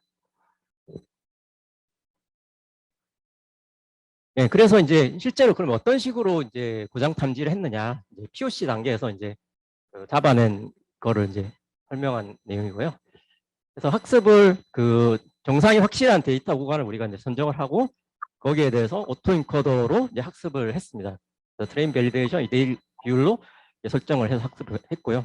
그게 이제 이 구간에 해당됩니다. 여기서부터 이 구간을 이제 학습을 했고요.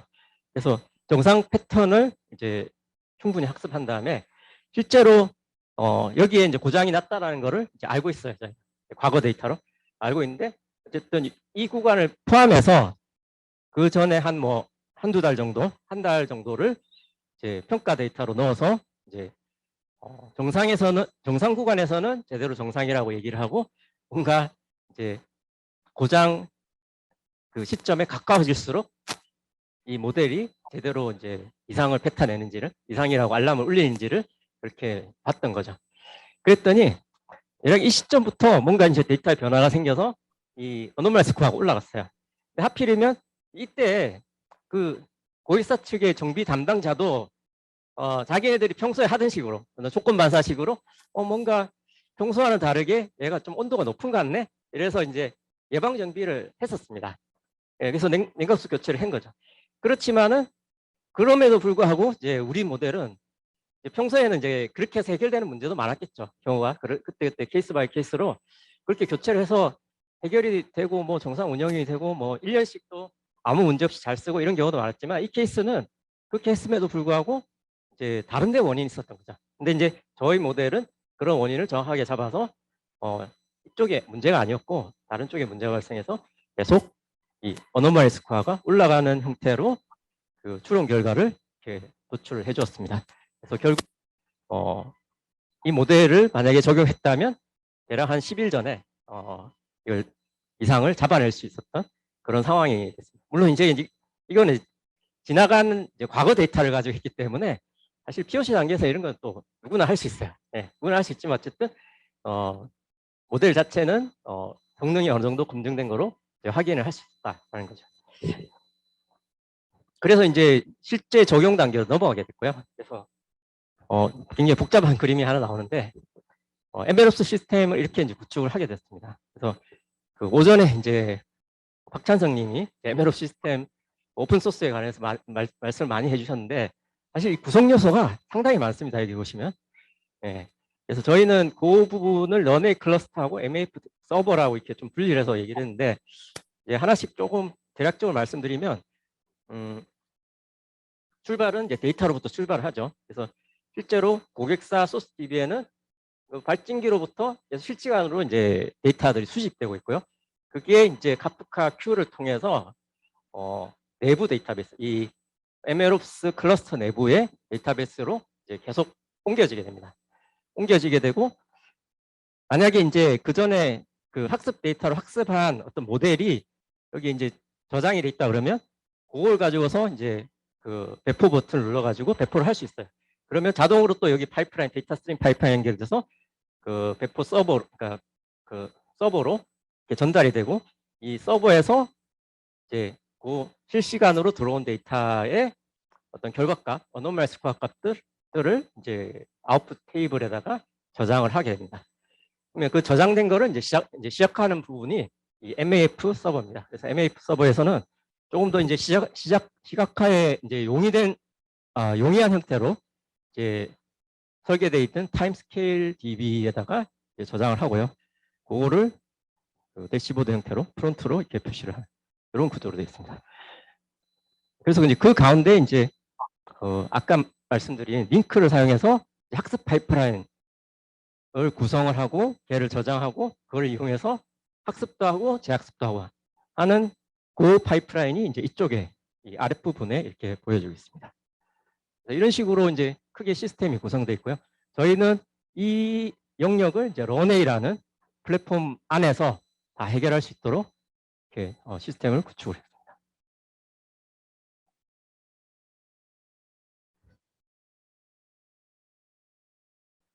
예, 그래서 이 이상 탐지 서비스를 이제 만들 때 이제 크게 그 고려했던 점에 대해서 이제 공유를 드리겠습니다. 그래서 고객들이 요구했던 거는 대략 이런 정도였던 것 같아요. 그래서 첫 번째가 이 회사만 하더라도 사실 이제 지방에 있는 사실 잘 모르는 회사예요. 그러니까 얘기를 하면 제가 이름은 말씀드릴 수는 없는데 얘기를 했을 때 뭐 그런 회사가 있나? 이런 정도로 잘 모르는 회사인데 우리나라가 역시 제조업 강국이라서 그런지 이 회사가 한 해 순이익만 뭐 1,000억 이렇게 되는 경우도 있고요. 실제로 잘 모르는데도 엄청난 회사더라고요. 그래서 네. 네. 상장되어 있는 회사입니다. 주식시장에 참고로. 네. 근데 이 정도 되는 회사들은 이제 당연히 보안 문제에 좀 민감하더라고요. 그래서 데이터 보안 문제로 온프레미스 서버 구축을 요구를 했었고요. 그리고 이제 공장의 정비 담당자, 관리자들이 쉽게 모니터링할 수 있는 그런 특화된 대시보드, 이메일 알람 서비스 이거를 요청을 했었고요. 그다음에 실시간 수집 데이터에 대응해서 실시간으로 그 추론 결과를 바로바로 뱉어줄 수 있는 그런 스트림 서빙을 또 요구를 했었고, 또 여기서는 처음에 3대로 했다가 이제 나중에 지금은 10대까지 됐는데 실제로 한 30대 정도 있거든요. 레이즐들 장비가. 그래서 요거를 확장할 수 있는 그 서빙 확장성까지 제공을 해야 되고요.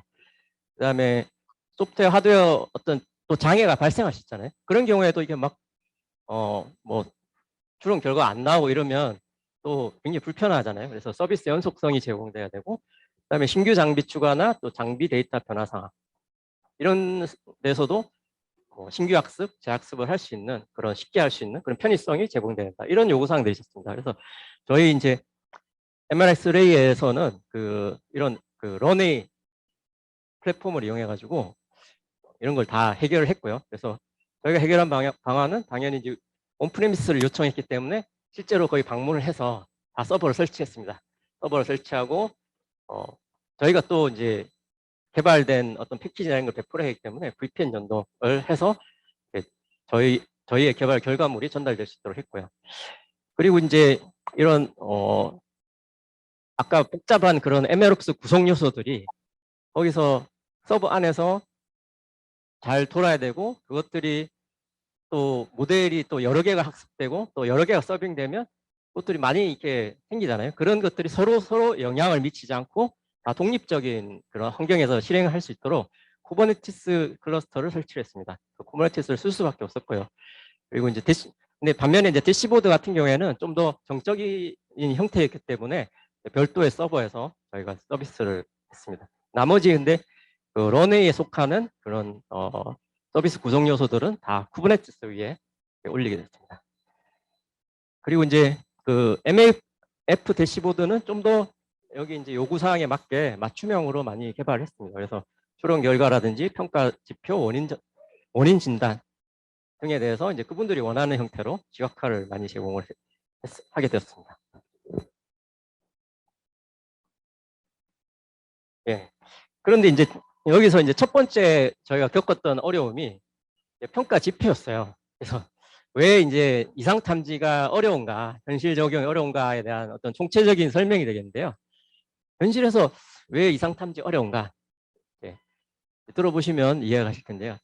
실제 환경에서 사실 고장이라는 게 거의 발생을 안 합니다. 아까도 이제 말씀을 드렸지만 로봇이 막 300대, 400대 있어도 1년에 한두 개 고장 날까 말까요.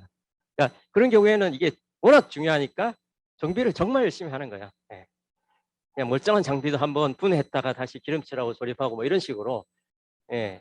정말 그 정비팀이 또 그거를 위해서 또 존재하는 조직이기 때문에 정말 잘 열심히 하고, 근데 만약에 그렇게 고장이 만약에 자주 발생했다, 그러면 이미 그 회사는 망했겠죠. 그렇기 때문에 존재하는 기업들은, 존재해서 사업이 운영되는 회사들은 이미 굉장히 안정화된 상태예요. 그럼에도 불구하고 이제 워낙 크리티컬하니까 고장이 한번 발생하면 이걸 하고자 하는 거죠. 그러다 보니까 이걸 우리가 실제 환경에서 정말 잘 예측을 하는지를 증명하기가 정말 힘듭니다.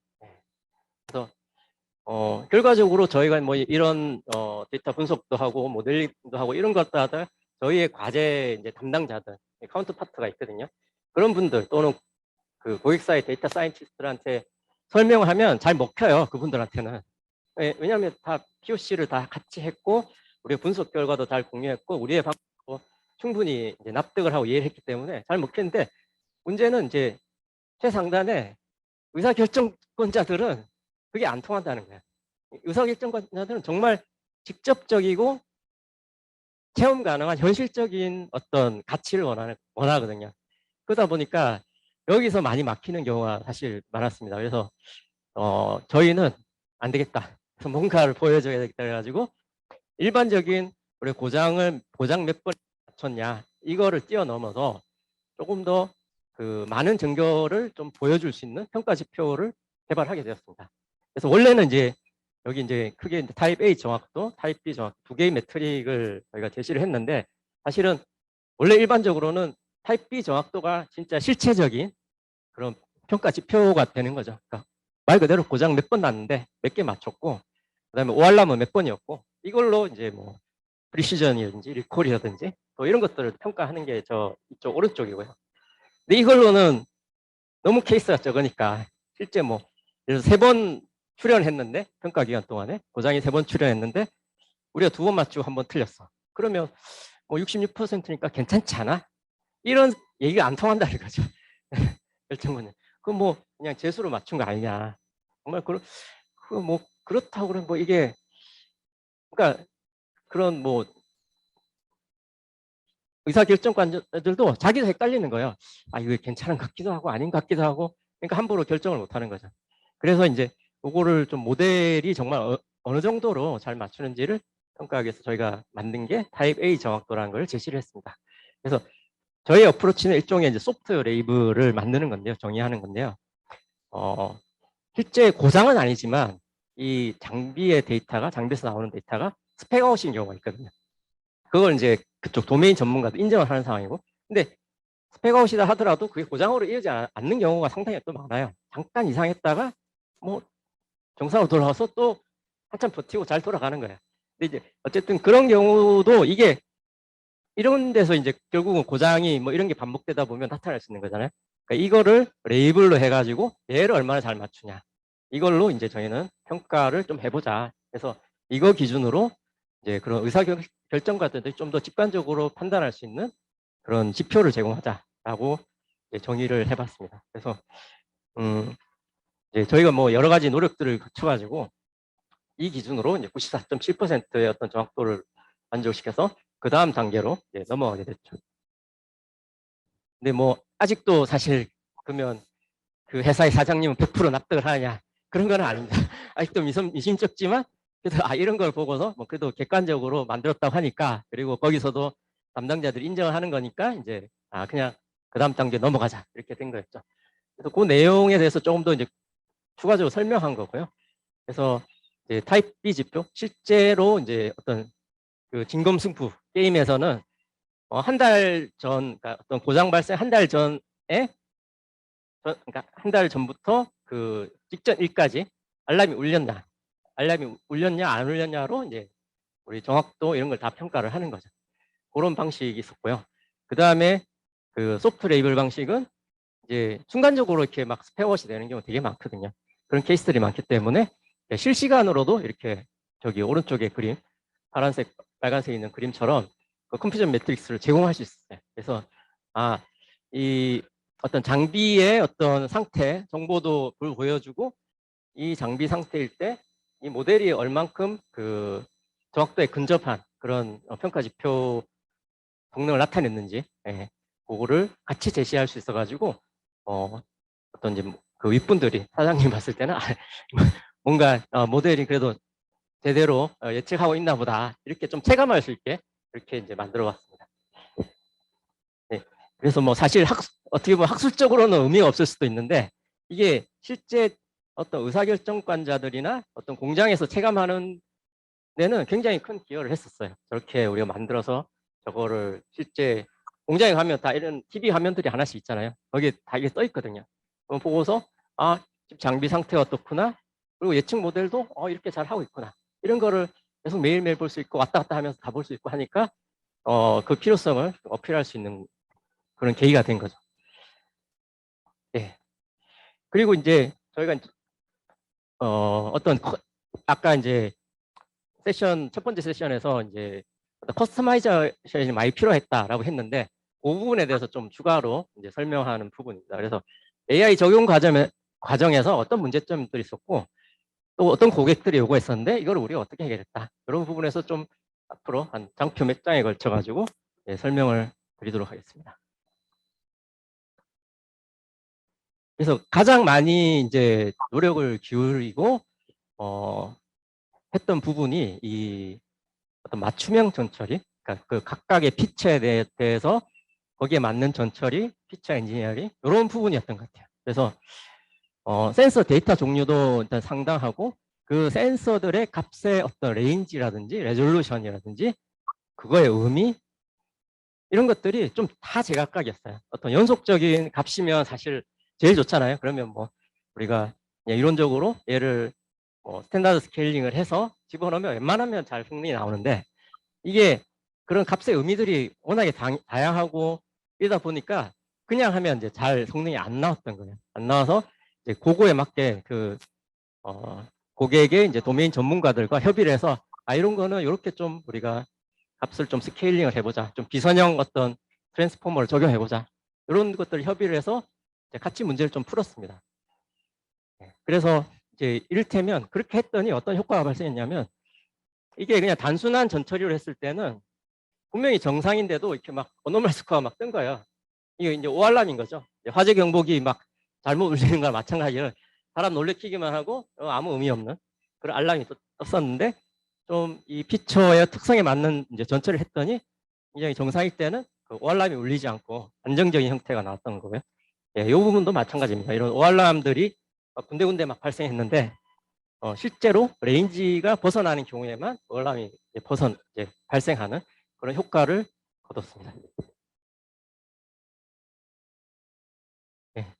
그 다음에 이제 요거는 어떤 거냐면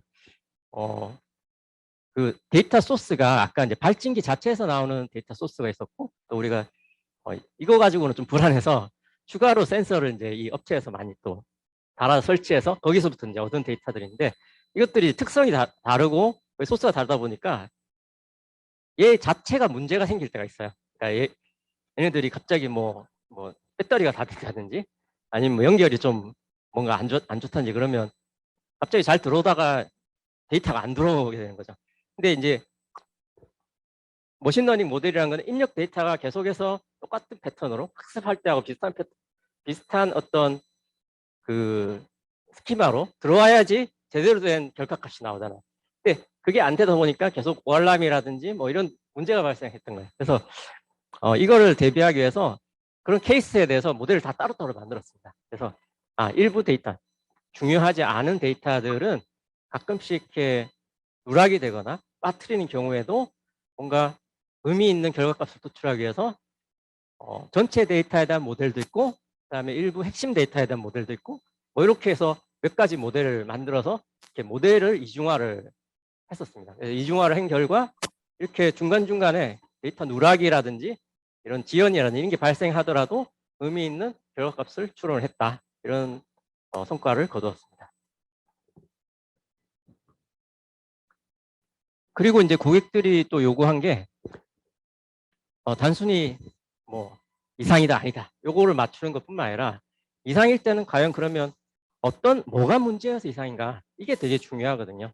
그래서 사람들이 의외로 이제 공장에서 일하는 사람들이 단순하다고 생각하잖아요, 우리는. 그렇지만 사실 결코 그렇지 않거든요. 그분들도 다 생각이 있고 자기가 생각하는 거랑 맞아야지 우리 모델을 인정을 해주는 거예요. 안 그러면 그냥 그 계속 뭐 납득 못하겠다 자기는. 자기가 할 때 아무래도 생각이 아니고 뭔가 모델이 이상한 것 같다. 이렇게 이제 하는 경우가 많았던 거죠. 그래서 이거의 설명 지표를 만들어주는 게 되게 중요했습니다. 그래서 저희가 이제 그런 XAI라고 하는 그런 이제 분야의 여러 가지 기법들이 되게 많거든요. 그 중에서 이제 대표적으로 두 가지를 이제 시도를 했었고요. 하나는 이제 오토엔코더 모델 특성을 이용한 건데요.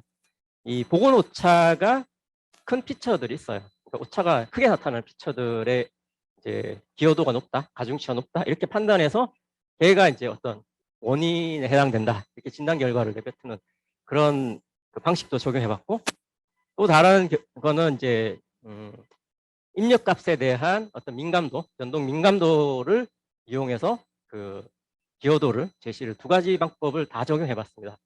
그런데 이제 그랬더니 이 복원 오차가 처음에는 잘 맞는 것 같았는데 나중에 점점 이제 도메인 전문가하고 이게 막 불일치가 발생하는 거예요. 내가 생각할 때 이쪽이 문제인데 왜 모델은 이 복원 오차는 여기가 문제라고 하느냐. 그래서 뭐 고민을 하다가 결국 두 번째 거를 이제 우리가 만들어 보게 된 거죠. 그랬더니 두 번째 거는 이제 이게 잘 맞은 거예요. 그 도메인 전문가의 해석하고 우리 모델의 해석하고 잘 맞아서 우리 이 진단 결과가 좀 믿을만하다 이렇게 돼서 결국은 두 번째 거를 적용하게 됐습니다. 그래서 이 분야가 사실은 되게 어려운 것 같아요. 저희도 이제 조사를 하다 보니까 그런 XAI 기법이라는 게 여러 가지가 나오는 게 그 문제의 원인을 보는 관점이 되게 많아요. 그리고 또 딥러닝 모델은 특히 또 그게 힘들잖아요. 그게 어떤 워낙에 블랙박스에 가깝기 때문에 힘들다 보니까 딱 어느 방식이 좋다 이런 것들이 잘 없는 것 같아요. 그래서 어떤 문제는 이런 알고리즘이 잘 맞고 어떤 문제는 이런 알고리즘이 잘 맞고 실제 논문에도 그렇습니다. 예, 그런 것들을 또 이제 저희가 경험을 했습니다. 그래서 이런 시도들이 필요하고 또 도메인 전문가들의 그런 협의가 중요하다라는 거를 경험을 했고요. 그래서 그 부분에 대해서 이제 시각화하고 이제 정보 제공을 하는 방법에 대해서 여기는 이제 소개를 하고 있습니다. 그래서 데일리 리포트를 이제 저희가 이제 자동 파이프라인을 구성을 해서 이메일로 보내게 됐고요. 그러면 아침 9시에 이게 이제 정비 담당자 그 이메일 계정으로 딱 도착을 합니다. 그러면 이걸 보고서 그 전날에 이상이 있었다. 그러니까 이상의 어떤 징후가 있었다. 이런 것들을 우선적으로 이제 정비 담당자가 이걸 바탕으로 해서 보게 되고, 여기에 이제 탑 K 피처도 저희가 제공을 해서 어떤 부분이 원인이니까 좀 집중적으로 봐달라. 그런 정보가 되는 거죠. 그 다음에 이제 실시간으로도 이제 대시보드를 통해 가지고 여기 이제 바 그래프 형태로 지금 조금 뭔가 이상은 아니지만 좀 어느 맛 스코어가 튀고 있어. 그럴 때 한 번씩 볼 수 있는 거죠. 약간 그래도 이상까지는 아니지만 좀 영향이 있는 게 뭐가 있을까 보는 용도로 저런 대시보드 화면도 저희가 제공을 했습니다. 그래서 이런 다양한 어떤 고객의 요구에 맞게 저희가 제공을 함으로써 좋은 피드백을 얻게 되었고요. 그 다음에 이제 이 부분은 저희가 런웨이라는 이제 MLOps 플랫폼을 제공을 해서 이제 좀 머신러닝이나 이런 쪽 잘 모르는 사람도 데이터 연결만 되면 학습도 하고 재학습도 하고 그 모델도 한번 바꿔보기도 하고 뭐 이렇게 할 수 있게 만들어놨어요. 근데 만들어놨는데 저희 입장에서야 되게 쉽게 만들었다고 하지만 그 뭐 정비 담당자 이런 사람들은 잘 모르잖아요. 개념도 사실 부족하고 그러다 보니까 여전히 어려웠던 거예요. 그래서 그 부분 어려웠던 부분 중에 하나를 해결해 주는 게 어떤 부분이 있는데요. 그게 뭐냐면 학습 구간을 설정하는 게 이제 그 부분도 처음에 어려웠습니다. 그러니까 사실 학습 구간을 잘 설정해야 이게 모델이 정상 데이터를 잘 배워서 영상을 탐지할 수 있는데 이게 막 그 학습 구간에 막 이상한 것들이 포함된 어떤 노이즈라든지 이런 게 포함된 데이터를 막 학습을 하게 되면 모델이 제 성능이 안 나오게 되죠. 그래서 그 학습 구간의 적절성을 좀 판단해 주는. 그러니까 이게 100% 판단할 수는 없고요. 어떤 여러 가지 체크 포인트를 적용을 해가지고 그래도 이 모델을 학습시키는 사람이 실수는 안 하게. 그러니까 영 말도 안 되는 그런 학습 구간을 적용하는 거를 좀 방지해 주는 그런 알고리즘을 적용을 했습니다. 그래서 학습 구간의 적절성을 어떤 도메인 그런 지식을 바탕으로 해가지고, 그러니까 도메인 지식이란 결국 발전기의 어떤 그 스펙 시트가 되겠죠. 스펙 시트에 나온 정보를 바탕으로 해서 거기에서 많이 벗어나는 그런 값들이 일정 부분 이상 있으면 그런 걸 걸러내고, 또 이런 클러스터링 기법을 이용해서 이게 뭔가 뭐 여기서 레시피가 변했다든지 이런 구간이 막 섞여 있고 그러면 잘 학습이 안 되거든요. 그래서 그런 것들을 다 걸러낼 수 있도록 이렇게 이제 판단해주는 그런 로직을 적용했습니다. 그래서 실제로 이거 잘 모르는 이제 정비 담당자들이 학습해서 모델도 갈아치우고 막 그러고 있습니다. 예, 그래서 여기까지가 이제 좀 저희가 기술적인 커스터마이제이션 어떤 방식에 대해서 좀 개괄적으로 좀 소개를 드린 거고요. 이제 이 다음은 이제 저희가 이걸 통해 가지고 이런 활동들을 통해 가지고 이런 경험 통해서 앞으로 이제 여기 계신 분들도 이제 제조 AI 쪽 이런 쪽에 많이 진출을 하실 수도 있고 한데 저희가 좀 그래도 공유할 만한 그런 내용들이 뭐가 있을까 해서 좀 마지막으로 한번 정리를 해봤습니다. 예, 그래서 제가 배운 것들 이런 것들에 대한 이제 내용인데요. 첫 번째로 이제 중요한 것이 제조업 도메인 고객의 실제 니드를 파악하는 것이 정말 중요하더라. 그래서 어떤 특정 기술을 우리가 뭐 머신러닝에 뭐 최신 기술을 썼다, 뭐 이런 것보다는 고장을 정확히 예지하는 게 가장 중요하죠. 그런 관점의 성과가 중요했다는 거고요. 그 다음에 또 고장만 잘 예지한다고 이분들이 뭐 잘 맞췄어 참 고맙다 뭐 이런 얘기를 하진 않아요. 오히려 고장을 잘 맞추면 기분 나빠요. 오히려 예전에 그 아까 얘기한 그 화학 공장 같은 경우에 저희 이제 며칠 전에 맞췄잖아요. 근데 이제 그 사람들은 자기네들 그 정비 담당자들이 그걸 캐치를 못한 거죠. 그러니까 이제 기분 나빠하는 거죠. 오히려. 네. 그 역효과가 발생한. 그래서 원인 진단을 잘 분석을 해서 그분들의 인사이트와 뭔가 같은 결과 또는 그분들의 인사이트를 늘려주는 확장시키는 어떤 정보를 제공해야만 그분들 좋아하는 거죠.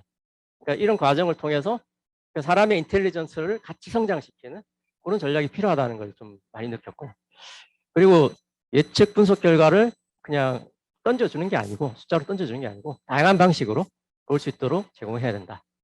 그리고 또 데이터 보안은 항상 중요하다. 그래서 저희도 이제 사업을 또 더 확장하기 위해서는 이제 이 부분이 이제 지금 걸림돌이 막 되고 있어요.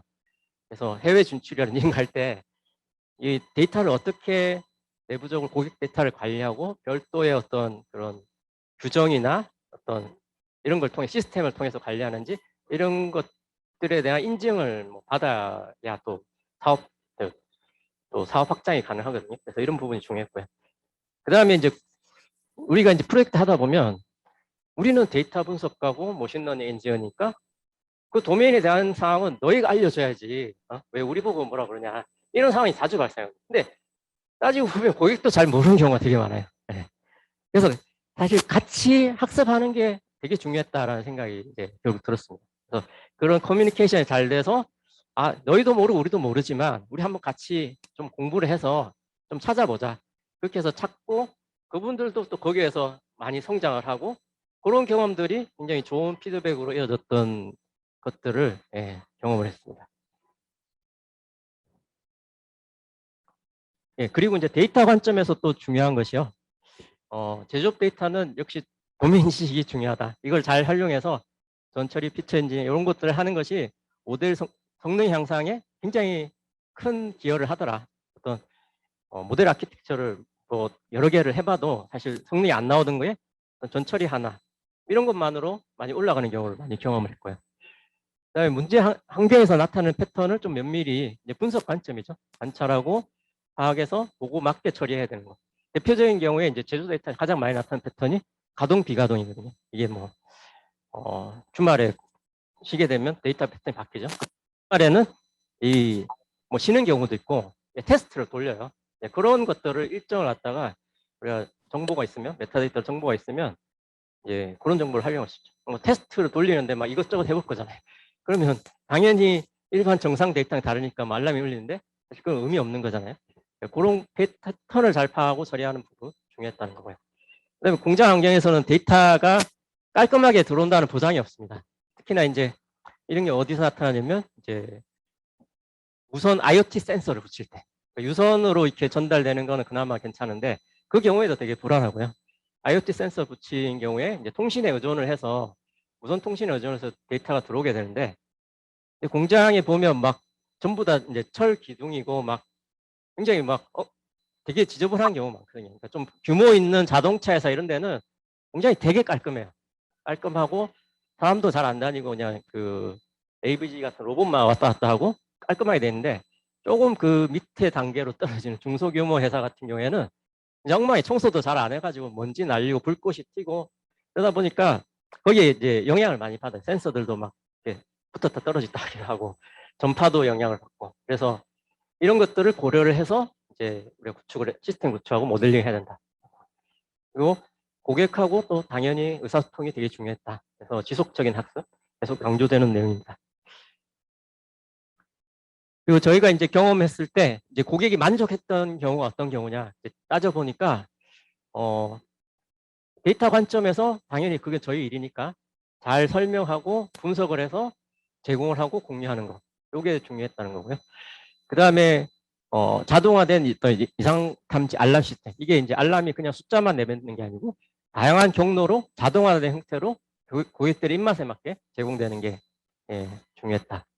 그리고 이제 고객들도 이런 공부를 하고 경험을 하다 보니까 AI라는 게 되게 막연했는데 이해도가 증가하고 뭐 아까 MLOps 플랫폼이 쓰니까 내가 모델도 학습을 하고 뭐 배포도 하고 서빙도 하고 성능 모니터링도 하고 뭐 이런 걸 할 수 있네 이런 걸 이제 경험하게 됐다는 거죠. 그랬더니 이제 또 되게 또 그 부분에서 그 직원들이나 이런 부분 만족도가 높아졌고요.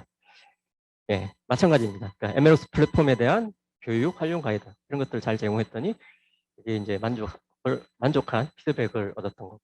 그다음에 이제 같이 이제 보면서 이제 하다 보니까 자기들도 몰랐던 어떤 그 발진기 장비에 대해서 더 이제 그런 해외 그 원래 모듈 업체랑도 커뮤니케이션을 할 수 있게 되고 하면서 그 지식이 증가하니까 이제 앞으로 더 높은 수준의 어떤 관리, 그다음에 뭐 정비라든지 이런 걸 할 수 있게 된 그런 또 효과가 있었습니다. 근데 이제 뭐 만족한 포인트만 있었던 건 아니고요. 이게 불만족한 포인트인데요. 역시나 이제 확실한 성능 지표가 좀를 내기가 어려웠다. 저희가 그래서 타입 A라는 거를 좀 약간 억지스럽게 만들긴 해서 이거라도 우리가 성능 평가로 하자라고 이제 합의를 해서 넘어가긴 했지만 여전히 이게 진짜 실제 지표냐 이거에 대해서는 사실 답을 못하는 거죠. 그래서 성능 평가 어려움이 있었고 그러다 보니까 이제 그 중간에 있는 사람이 되게 힘들었어요. 그래서 사장님 보고만 이제 일자만 다가오면 저희하고 이제 막 난리 나는 거예요. 전화통 붙들고 내가 이거 어떻게 다니면서 어떻게 설명해야 되냐, 뭐 어떻게 하면 좋겠냐, 자료 좀 만들어 달라 이런 것들이 매번 이제 빈번하게 있었습니다. 그래서 그런 것들이 되게 힘들었던 그런 경험이었습니다. 그러면 이런 것들 통해 가지고 이제 마켓학습은 저희는 뭐를 얻었느냐라는 걸 좀 돌이켜 봤을 때 이 과정을 통해서 이제 MLOPs가 되게 중요한 요소다라는 걸 확실히 인지를 하고 저희가 이제 초기에는 그냥 오픈 소스 기반으로 해서 그 몇 개 이렇게 딱 통합해 가지고 구축을 해서 하다가 이 상태로는 안 되겠다 해서 이제 제품을 개발하게 됐죠. UI랑 UX를 잘 이걸 제품 형태로 개발을 하게 됐고요. 그 결과로 링크 런웨이라는 제품이 나오게 됐습니다. 이걸 통해서 저희 내부의 이제 ML 엔지니어들도 ML 프로세스 사이클이 굉장히 단축이 됐어요.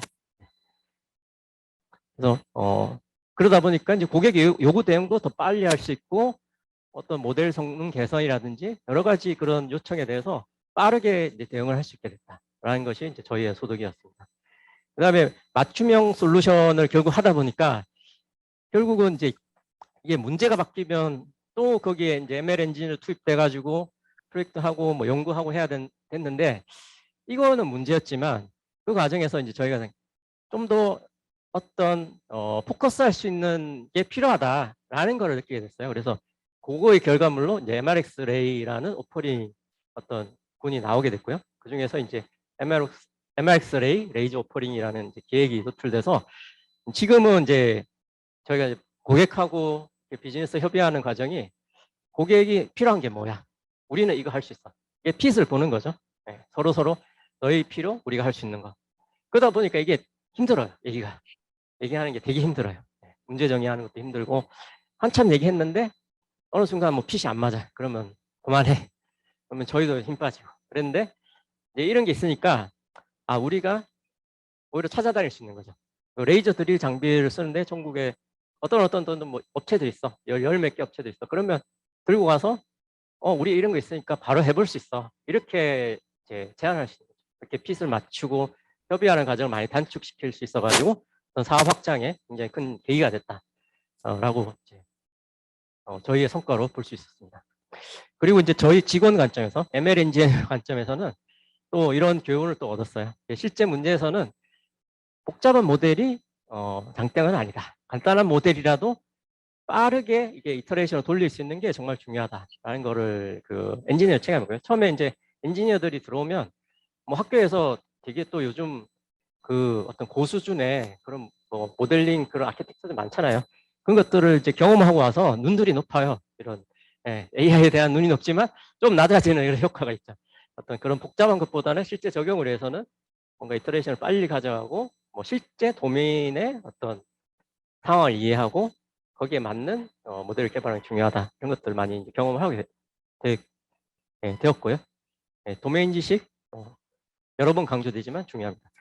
그다음에 또 데이터 분석 역시 중요하고 데이터 이해를 통해서 전처리, 피처 엔지니어링 등이 중요했다. 이런 것들을 이제 깨닫게 됐습니다. 이상으로 이제 저희 마케나락스가 이제 이 PCB 레이저 드릴 이상 탐지 과제를 하면서 그리고 실적용까지 하면서 얻게 된 교훈들을 좀 공유를 해드렸는데요.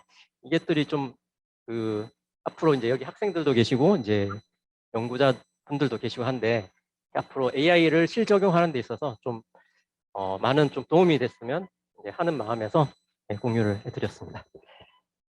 여기까지고요. 제 발표는 혹시 질문 있으면 말씀해 주십시오.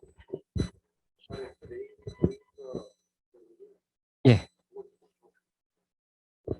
MRX 레이 레이저라는 게 그냥 브랜드 이름이고요. 지금 저희가 설명한 게 여기 요겁니다. 사실.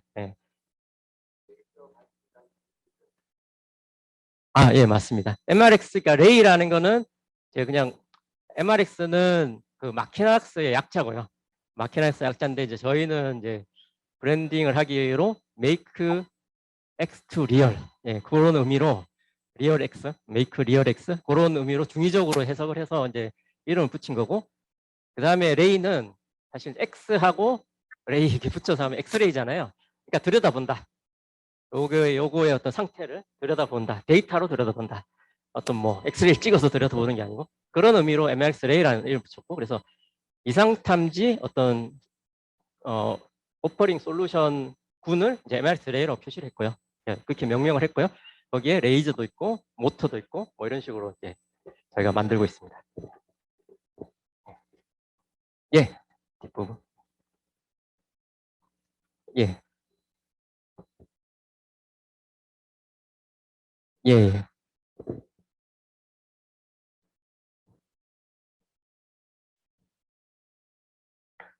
예, 맞습니다. 지금 정확한 거고요. 이 런웨이 클러스터가 사실은 이제 저희가 얘기하는 런웨이 제품입니다. 런웨이 제품이고요.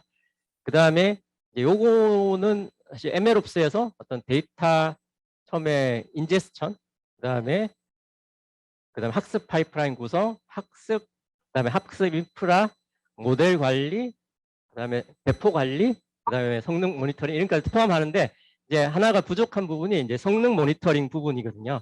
그래서 이 부분은 좀 다른 프레임워크로 이제 저희가 따로 띄었습니다.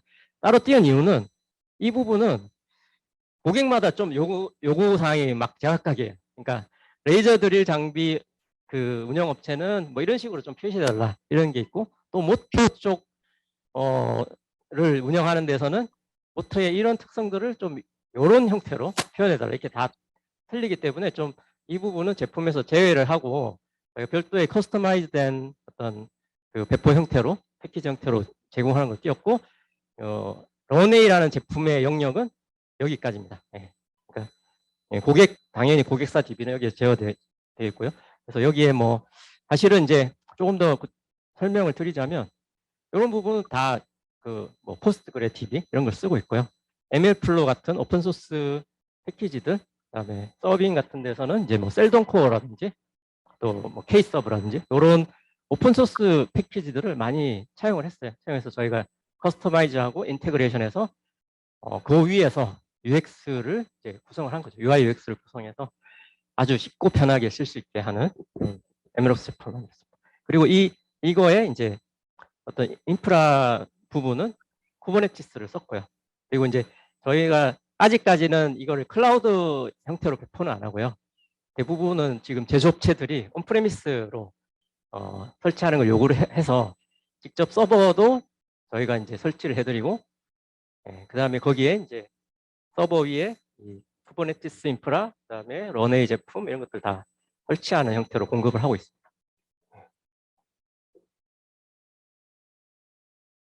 혹시 또 질문 있으실까요? 네, 그러면 네, 장시간 들어주셔서 너무 감사드리고요. 네, 점심 식사 후라 상당히 졸리셨을 텐데 네, 감사합니다. 네, 이상 마치겠습니다.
저희 오늘 들어주셔서 감사하고요.